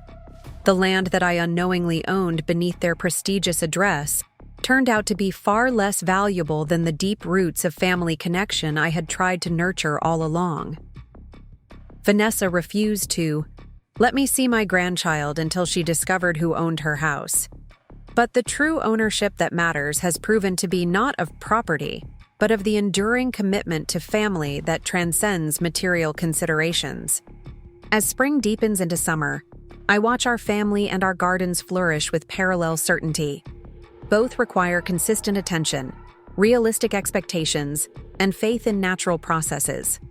Both involve disappointments and unexpected challenges, alongside moments of breathtaking beauty. And both remind me daily that the most valuable legacies we create aren't measured in property deeds or bank accounts, but in the relationships that sustain us through life's inevitable seasons of change. 2 years have passed since the Willow Creek revelation changed everything.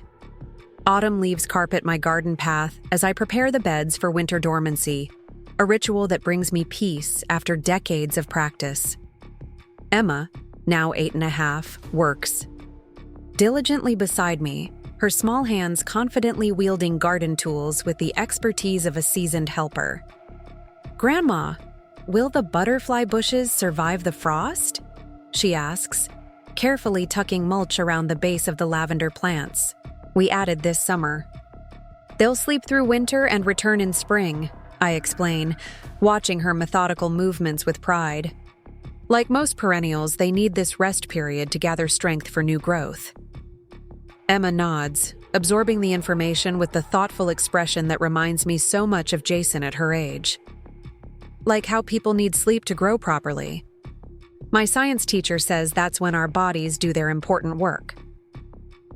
Very similar, I agree, smiling at her natural ability to connect concepts across subjects. Nature has these cycles of activity and rest, and fighting against them usually backfires. This garden wisdom, respecting natural rhythms, providing care without forcing outcomes, has guided me through the complex family healing process of the past 2 years. What began with that shocking confrontation in Vanessa and Jason's living room has evolved into something I wouldn't have dared hope for during those dark months of separation. The Margaret Wilson Garden Education Initiative now operates in 8 local schools, transforming unused spaces into living classrooms where children learn science, mathematics, literature, and social skills through hands-on gardening. Vanessa serves as executive director, having discovered genuine passion for community development after her social climbing ambitions collapsed with the Meridian scandal. Jason's architectural practice has stabilized around projects that align with his values: moderate income housing with thoughtful design, community spaces that foster connection, and educational facilities that prioritize students' well-being over institutional prestige. The stress lines that once marked his face have softened, replaced by laugh lines from authentic joy rather than forced socializing. As for Emma, she has blossomed like a plant returned to its proper growing conditions. Freed from the performance pressure of Willow Creek's status-conscious environment, her natural curiosity, creativity, and compassion have flourished. Her academic achievements come from genuine engagement rather than competitive positioning. Her friendships based on shared interests rather than social calculations. "Dad said you're getting an award next week," Emma mentions, interrupting my reflections as she moves to the next garden bed. "For the garden program. He said it's a big deal." I smile at her matter-of-fact delivery. The State Educational Association's Community Impact Award wasn't something I sought, but the recognition of our program's success in bridging socioeconomic divides through garden-based learning has brought welcome attention to the initiative. "The program is getting recognition," I correct gently. "Everyone involved deserves credit, especially your mom and the teachers who've implemented it so beautifully." Emma considers this while carefully spreading mulch around the dormant peony bushes.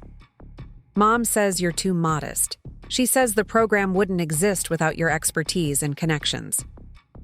The casual mention of Vanessa speaking positively about me to Emma still feels like a small miracle. 2 years ago, she was actively undermining my relationship with my granddaughter, positioning me as an embarrassing relic of lower social standing. Now, through painstaking effort on both our parts, we've established a functioning collaboration that occasionally ventures into genuine respect. Emma's experimental vegetable patch showing the slightly haphazard enthusiasm of a 7-year-old gardener. Different growth patterns, different requirements, different histories, yet creating a harmonious whole through thoughtful attention and appropriate care. Like the garden, our reconstituted family continues to evolve, not returning to what existed before the rift, but growing into something new and potentially stronger. Jason finding his authentic professional path away from status-driven projects. Vanessa redirecting her considerable talents toward community benefit rather than social climbing. Emma flourishing in an environment where her natural interests are nurtured rather than manipulated for appearance. And me, discovering that even in retirement, life holds unanticipated challenges and opportunities. The financial settlement from the land rights case has secured my future and established Emma's education fund. But the true wealth has come from reclaiming and strengthening family bonds that no property deed or bank account could replace. Eleanor calls that afternoon, checking in after Vanessa's visit. "How did it go?" she asks, familiar enough with our family dynamics to know that one-on-one interactions between Vanessa and me still require diplomatic navigation. "Better than I could have expected," I tell her, describing the garden education designs and the unexpected naming proposal. "Significant progress," Eleanor observes. "Though I suspect your gardening philosophy applies to Vanessa as well. Realistic expectations, consistent attention, and patience with the growth process." "She's trying," I acknowledge. "We all are." "And the Willow Creek Residents Association has requested your participation in their community rebuilding committee," Eleanor adds. "The irony doesn't escape me. They once considered you socially unacceptable, and now they're seeking your guidance." The residents who remained in Willow Creek Estates after the Meridian scandal and subsequent legal settlements have been working to rebuild their community on more authentic foundations.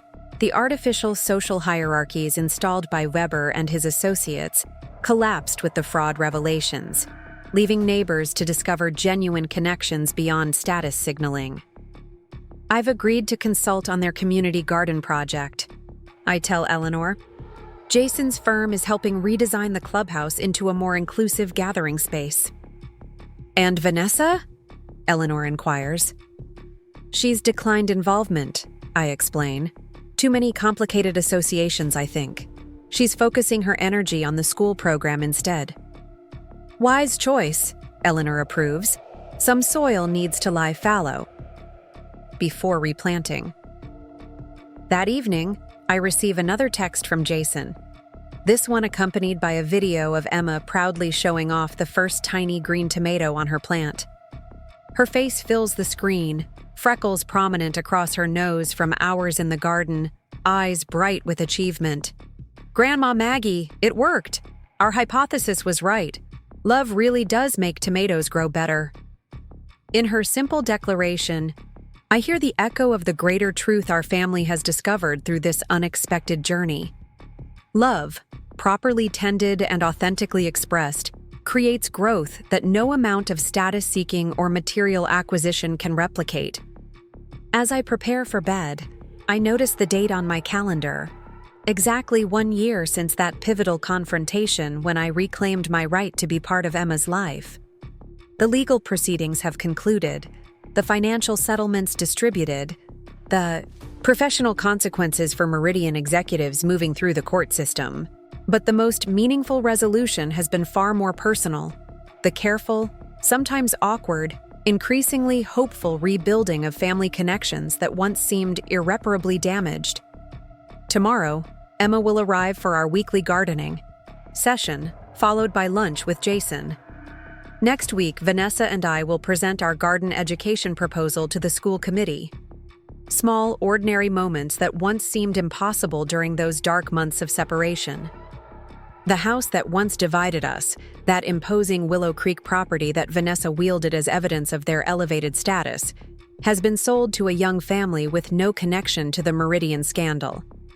Jason and Vanessa's new home, while still lovely, reflects their actual financial situation and authentic priorities rather than aspirational fantasies. And my modest house, once deemed embarrassingly middle class by Vanessa, has become the center of our reconstructed family life, the place where Emma gardens on weekends, where Jason regularly stops by for coffee, where even Vanessa now visits, without the barely concealed disdain that once characterized her attitude toward my lifestyle.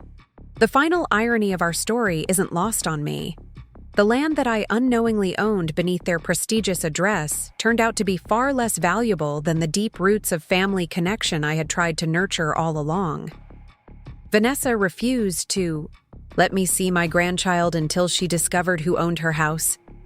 But the true ownership that matters has proven to be not of property, but of the enduring commitment to family that transcends material considerations.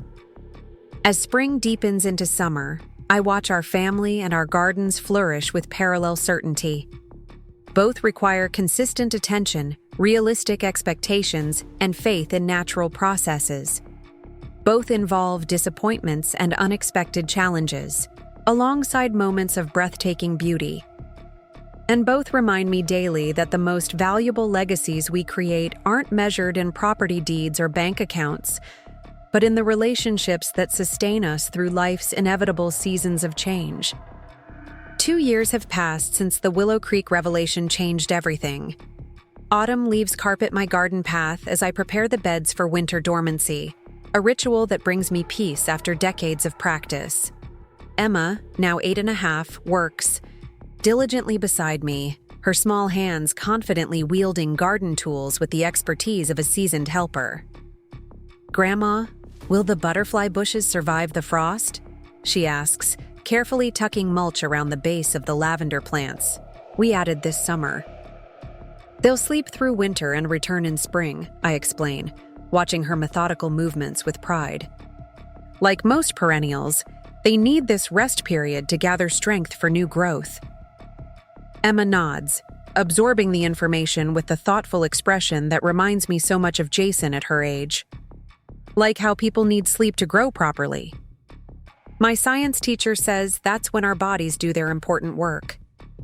Very similar, I agree, smiling at her natural ability to connect concepts across subjects. Nature has these cycles of activity and rest, and fighting against them usually backfires. This garden wisdom, respecting natural rhythms, providing care without forcing outcomes, has guided me through the complex family healing process of the past 2 years. What began with that shocking confrontation in Vanessa and Jason's living room has evolved into something I wouldn't have dared hope for during those dark months of separation. The Margaret Wilson Garden Education Initiative now operates in 8 local schools, transforming unused spaces into living classrooms where children learn science, mathematics, literature, and social skills through hands-on gardening. Vanessa serves as executive director, having discovered genuine passion for community development after her social climbing ambitions collapsed with the Meridian scandal. Jason's architectural practice has stabilized around projects that align with his values: moderate income housing with thoughtful design, community spaces that foster connection, and educational facilities that prioritize students' well-being over institutional prestige. The stress lines that once marked his face have softened, replaced by laugh lines from authentic joy rather than forced socializing. As for Emma, she has blossomed like a plant returned to its proper growing conditions. Freed from the performance pressure of Willow Creek's status-conscious environment, her natural curiosity, creativity, and compassion have flourished. Her academic achievements come from genuine engagement rather than competitive positioning. Her friendships based on shared interests rather than social calculations. "Dad said you're getting an award next week," Emma mentions, interrupting my reflections as she moves to the next garden bed. "For the garden program. He said it's a big deal." I smile at her matter-of-fact delivery. The State Educational Association's Community Impact Award wasn't something I sought, but the recognition of our program's success in bridging socioeconomic divides through garden-based learning has brought welcome attention to the initiative. "The program is getting recognition," I correct gently. "Everyone involved deserves credit, especially your mom and the teachers who've implemented it so beautifully." Emma considers this while carefully spreading mulch around the dormant peony bushes. "Mom says you're too modest. She says the program wouldn't exist without your expertise and connections." The casual mention of Vanessa speaking positively about me to Emma still feels like a small miracle. 2 years ago, she was actively undermining my relationship with my granddaughter, positioning me as an embarrassing relic of lower social standing. Now, through painstaking effort on both our parts, we've established a functioning collaboration that occasionally ventures into genuine respect. Our weekly family dinners, initially tense affairs of careful politeness, have gradually evolved into comfortable gatherings where authentic conversation flows more easily. Vanessa still maintains certain status markers: designer accessories, expensive haircuts, careful attention to appearances, but the desperate social climbing that once consumed her has been replaced by more grounded ambitions. The garden education program provided unexpected common ground where our different strengths could complement rather than compete.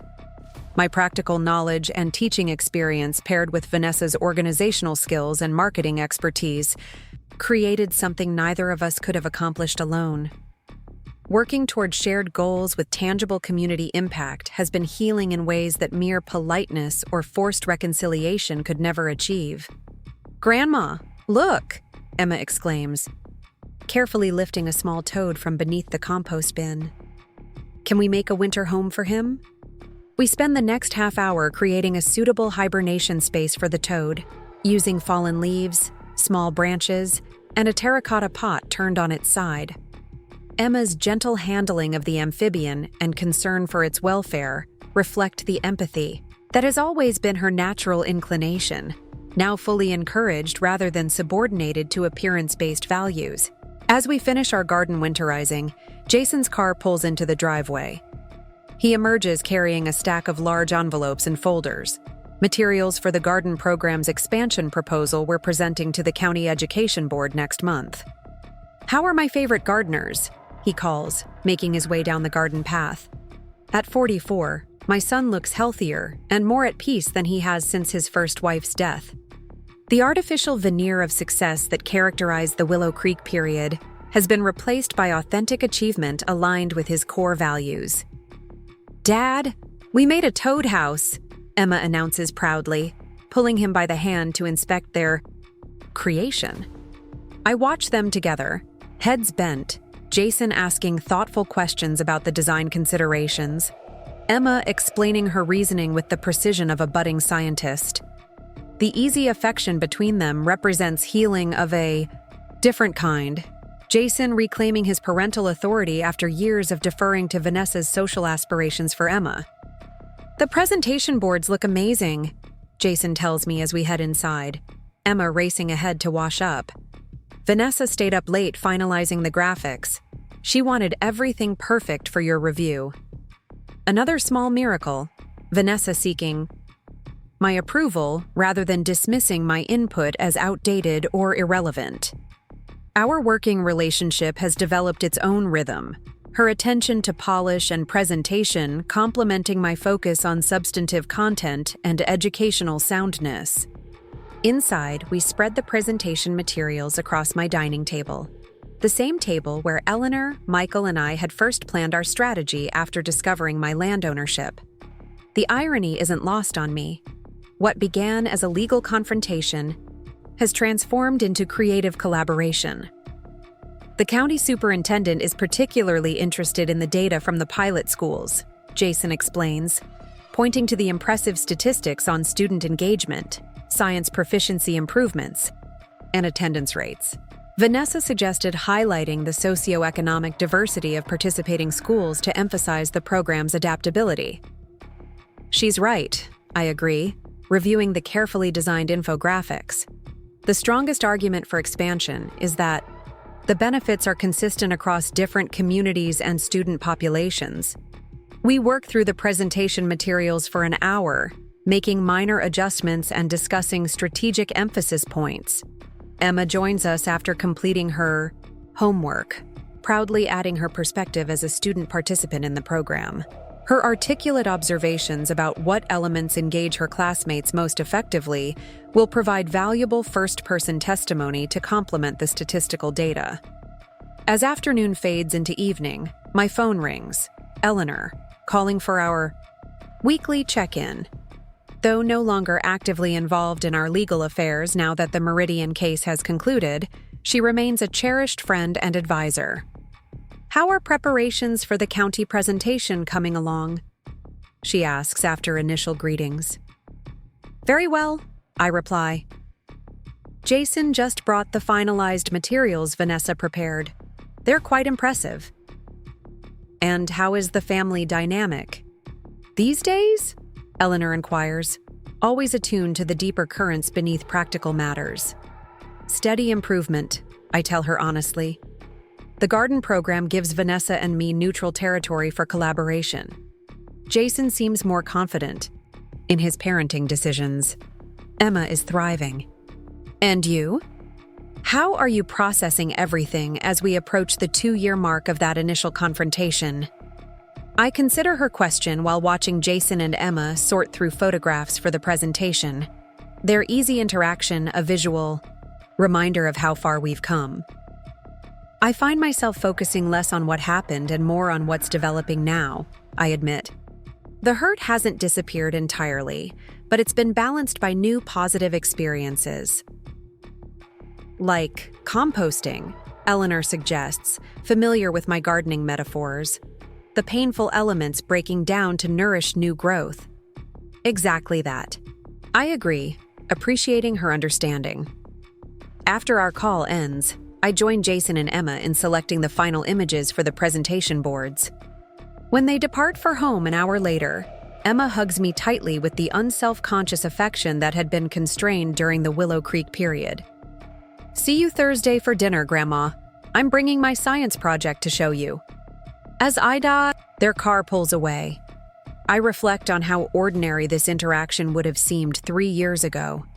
Before the separation, before the revelation, before the painful reconstruction of our family relationships. The return to normalcy after profound disruption feels like its own kind of miracle. The following week brings another significant moment in our evolving family story. The award ceremony for the Garden Education Initiative is held at the County Education Center, with representatives from all participating schools attending. I sit between Jason and Vanessa in the front row, Emma fidgeting excitedly beside her father. When the state education director calls my name, announcing the Community Impact Award, the genuine pride on Vanessa's face as she applauds catches me by surprise. 3 years ago, she had actively minimized my accomplishments, positioning me as socially irrelevant despite my 40-year teaching career. The journey from that dismissal to this public acknowledgement represents incremental but meaningful change. At the podium, I keep my remarks brief, emphasizing the collaborative nature of the program's success and specifically acknowledging Vanessa's contributions to its organizational structure and community partnerships. The professional respect conveyed in my words reflects our carefully constructed working relationship, neither artificially warm nor residually hostile, but genuinely appreciative of each other's strengths. At the reception afterward, I watch Vanessa. Networking with school administrators and potential donors, her natural talent for connection and persuasion now directed toward community benefit rather than social climbing. Her tailored pantsuit and designer accessories still signal status consciousness, but her passionate advocacy for educational equity reveals authenticity that was absent during the Willow Creek period. "Mrs. Wilson?" a woman approaches, extending her hand. "I'm Catherine Alvarez, principal at Oak Ridge Elementary. Your granddaughter's school?" "Of course," I respond, recognizing the name Emma mentions frequently. "It's a pleasure to meet you." "I wanted to thank you personally for the garden program," Principal Alvarez continues. "The impact on our students has been remarkable, especially among our English language learners who find the hands-on approach so accessible." "That's wonderful to hear," I reply sincerely. "Your daughter-in-law mentioned you might be willing to provide training for our new teachers next semester?" Principal Alvarez inquires. Her exact words were, "Margaret's teaching expertise is our secret weapon." The compliment, delivered secondhand from Vanessa, represents another small step in our evolving relationship. Professional respect has proven easier to establish than personal warmth, but even this pragmatic acknowledgement of my value would have been unimaginable during the height of her status-seeking phase. "I'd be happy to work with your teachers," I confirm, making a mental note to coordinate schedules with Vanessa rather than proceeding independently. Another lesson in collaborative boundaries we've both learned through trial and error. As the event concludes, Jason suggests dinner at a nearby restaurant to celebrate. Emma chatters enthusiastically about seeing her science teacher at the ceremony and the potential expansion of their school garden in the spring.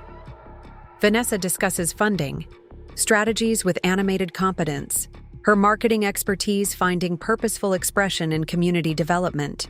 Observing them, I'm struck by how this newly configured family dynamic, while still evolving, has found a functional balance that serves everyone better than the artificial perfection of their Willow Creek life. Jason's quiet confidence as he contributes architectural insights to the garden expansion plans. Vanessa's ambitious energy channeled into meaningful impact rather than status acquisition. Emma's natural intelligence and curiosity nurtured across multiple environments rather than showcased for social positioning. Over dessert, Vanessa surprises me by mentioning the upcoming county presentation. "We were hoping you'd deliver the opening and closing remarks," she says, glancing at Jason, who nods encouragement. "Your credibility with the education board is unmatched, and this expansion requires their full confidence." The request represents tacit acknowledgement of my professional standing, something Vanessa had actively minimized during our estrangement. While practical considerations clearly motivate her suggestion, the willingness to publicly center my contribution marks significant growth from her previous positioning of me as an embarrassing liability. "I'm happy to frame the presentation," I agree, "but your data visualization and impact projections should be the centerpiece. They tell a compelling story." This gracious rebalancing of credit, acknowledging each other's contributions while avoiding territory battles, has become our functional pattern. Neither pretending past hurts didn't occur, nor dwelling on them unproductively, but finding workable approaches to move forward with integrity. Later that evening, as Jason drives me home, Emma falls asleep in the back seat, the excitement of the day catching up with her. In the quiet car, Jason broaches a subject we've danced around for months. "Mom, I've been meaning to talk to you about the trust fund arrangements," he begins carefully. "Vanessa and I have discussed it, and we think some adjustments might make sense now that circumstances have changed. After the Meridian settlement and my land rights compensation, I had established trust funds for both Emma's education and a separate family emergency fund. The arrangements gave me significant oversight, reflecting the uncertainty of that transitional period when Jason and Vanessa were rebuilding their financial stability and working through relationship issues. "What adjustments are you considering?" I ask, keeping my tone neutral. "More joint decision-making authority," Jason suggests. "You maintaining primary oversight, but with structured input from both Vanessa and me about educational choices for Emma as she gets older."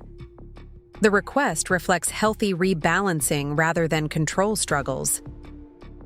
2 years ago, when their judgment had been compromised by status anxiety and financial overextension, my protective oversight made sense.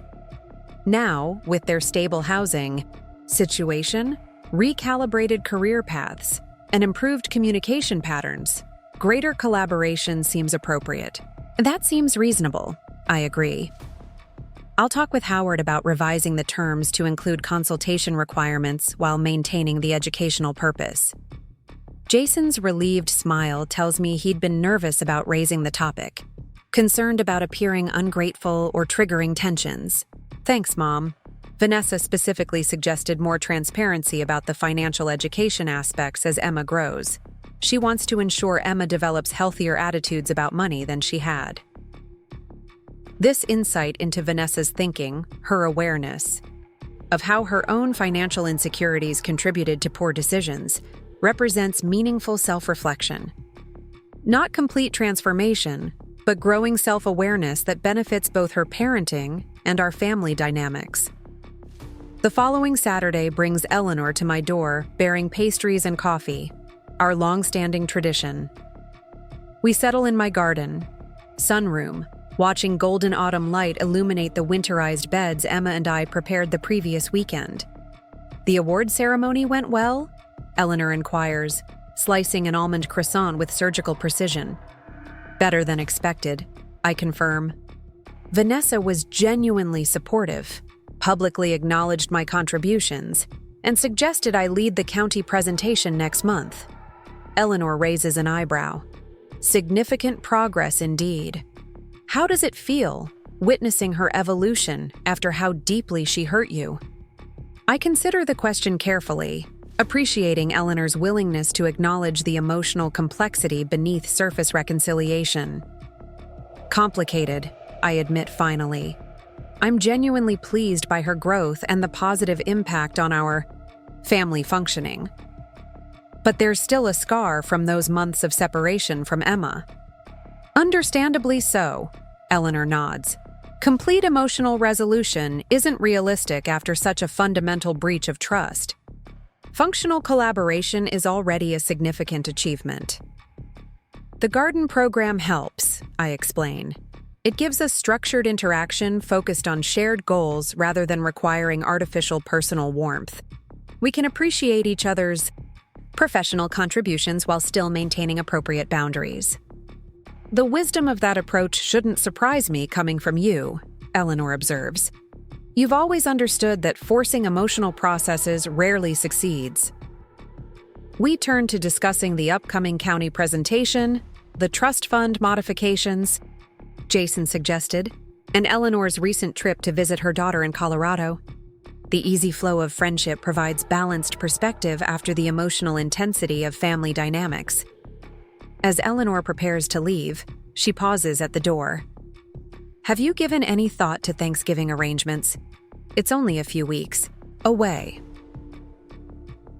The question touches on unresolved territory in our family's reconstruction.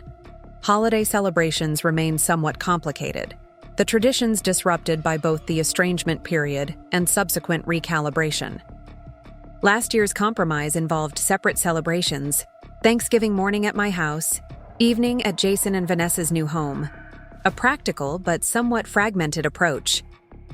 We haven't discussed it yet, I admit.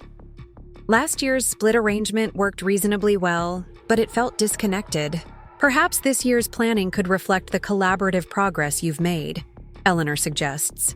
A joint celebration that acknowledges both traditions rather than parallel separate events. The idea has merit, though implementation would require careful navigation of Vanessa's residual status consciousness and my own attachment to long-standing family traditions. Another opportunity for incremental progress rather than perfect resolution. The following week brings an unexpected development. I arrive home from volunteering at Emma's school garden to find Vanessa's car in my driveway. She rarely visits without prior arrangement, our carefully constructed relationship still maintaining certain boundaries despite professional collaboration. I find her at my kitchen table, laptop open amid spread papers, looking uncharacteristically flustered. Her normally perfect appearance shows signs of hurried preparation, her designer blouse slightly wrinkled. "Margaret," she greets me, straightening papers nervously. "I hope you don't mind. I had a water pipe burst at home and the plumbers needed complete access. I have a deadline for the expansion proposal graphics, so Jason suggested I work here." "Of course," I respond, setting down my gardening tote. "Can I get you some tea?" The domestic normality of the offer strikes us both with its contrast to our previous relationship. 2 years ago, Vanessa would have rather worked in her car than enter my embarrassingly middle-class home voluntarily. Now, though clearly uncomfortable, she's chosen my kitchen table as a viable workspace in an emergency. "That would be nice," she accepts, closing a document as I approach. "I'm finalizing the presentation slides for the county meeting, incorporating your suggested emphasis on cross-curricular integration." As I prepare tea, I notice subtle signs of Vanessa's discomfort, in personal spaces versus professional contexts. In meetings and presentations, her confidence borders on dominance, her marketing expertise and organizational skills creating natural authority. Here in my kitchen, her body language reveals lingering tension from our complicated history. I place the tea beside her laptop, careful to respect her workspace while maintaining polite hospitality. "How is the proposal coming together?" Vanessa relaxes slightly, shifting into professional mode where our interaction feels more natural. "Very well. The data visualization captures growth trends effectively, and the testimonials from teachers add compelling qualitative support." We spend the next hour in surprisingly comfortable collaboration, reviewing presentation materials and refining talking points for different education board members based on their known interests and concerns. Vanessa's strategic thinking complements my understanding of educational priorities, creating balanced, persuasive approaches.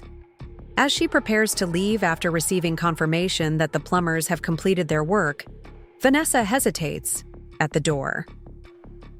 "Margaret, there's something I've been meaning to discuss with you." Her formal tone signals a shift from our comfortable professional interaction to more personal territory. I wait, giving her space to continue at her own pace. "Thanksgiving," she states, her voice carefully controlled. "Jason mentioned you might be considering options different from last year's split celebration." "We haven't made definite plans," I respond neutrally. "Last year's arrangement worked, but felt somewhat disconnected." Vanessa nods, choosing her words deliberately. "I've been thinking perhaps we could try a combined celebration this year. At our house, since we have more space for everyone, but incorporating elements of your traditional approach." The offer represents significant concession from someone who once actively excluded me from family gatherings. While practical considerations clearly factor into her suggestion, their larger dining room, Emma's comfort in her own home, the willingness to blend traditions rather than impose her preferences marks meaningful evolution. That sounds like a thoughtful approach, I agree, careful not to overemphasize the significance of her gesture. We could discuss specific traditions that are important to each of us. "I know Emma loves your cranberry relish recipe," Vanessa offers, a small olive branch in the form of culinary acknowledgement, "and the family history stories you share during the meal." This recognition of traditions meaningful to both Emma and Jason touches me unexpectedly. During the estrangement period, Vanessa had positioned my family traditions as outdated and irrelevant compared to the sophisticated entertaining style she preferred. "I'd be happy to prepare those," I reply, matching her careful tone. "And I know Jason appreciates your grandmother's sweet potato recipe." This tentative exchange, acknowledging each other's legitimate place in family tradition without either claiming complete authority, represents another small step in our evolving relationship. Not friendship, not complete trust restoration, but respectful coexistence that prioritizes family harmony over personal history. As Vanessa departs with confirmed Thanksgiving plans, I find myself reflecting on the distance we've traveled in 2 years. From hostile exclusion to cautious collaboration, from using Emma as a pawn to considering her emotional needs, from dismissing my value to acknowledging my contributions. The painful breach hasn't vanished, nor has Vanessa fundamentally changed her core personality. She remains status-conscious, appearance-focused, and strategically minded, but these traits now express themselves through community leadership rather than social climbing, through program development rather than status acquisition. The grandmother she once refused to let see her grandchild and the homeowner who discovered unexpected leverage have both evolved into more complex, nuanced roles, not erasing the difficult history between us, but building something workable and occasionally meaningful alongside it. As I return to my garden to collect the last rose hips before frost, I think of Emma's simple observation about plants needing cycles of growth and dormancy. Our family relationship has followed similar patterns: painful dormancy during the separation period, cautious new growth after the confrontation, gradually strengthening connections through consistent care rather than forced acceleration.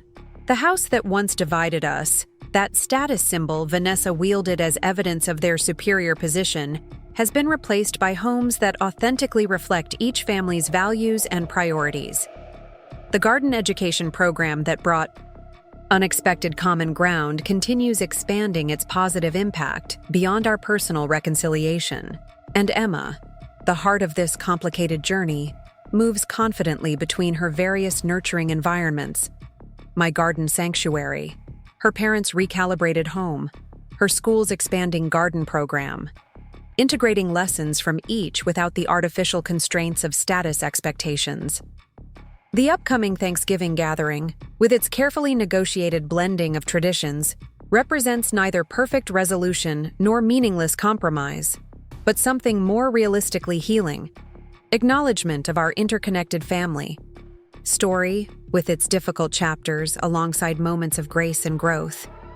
My daughter-in-law once refused to let me see my grandchild until she discovered who owned her house. The property revelation catalyzed necessary change, but the true reconstruction occurred through countless small moments of effort, humility, and gradual recalibration on all sides.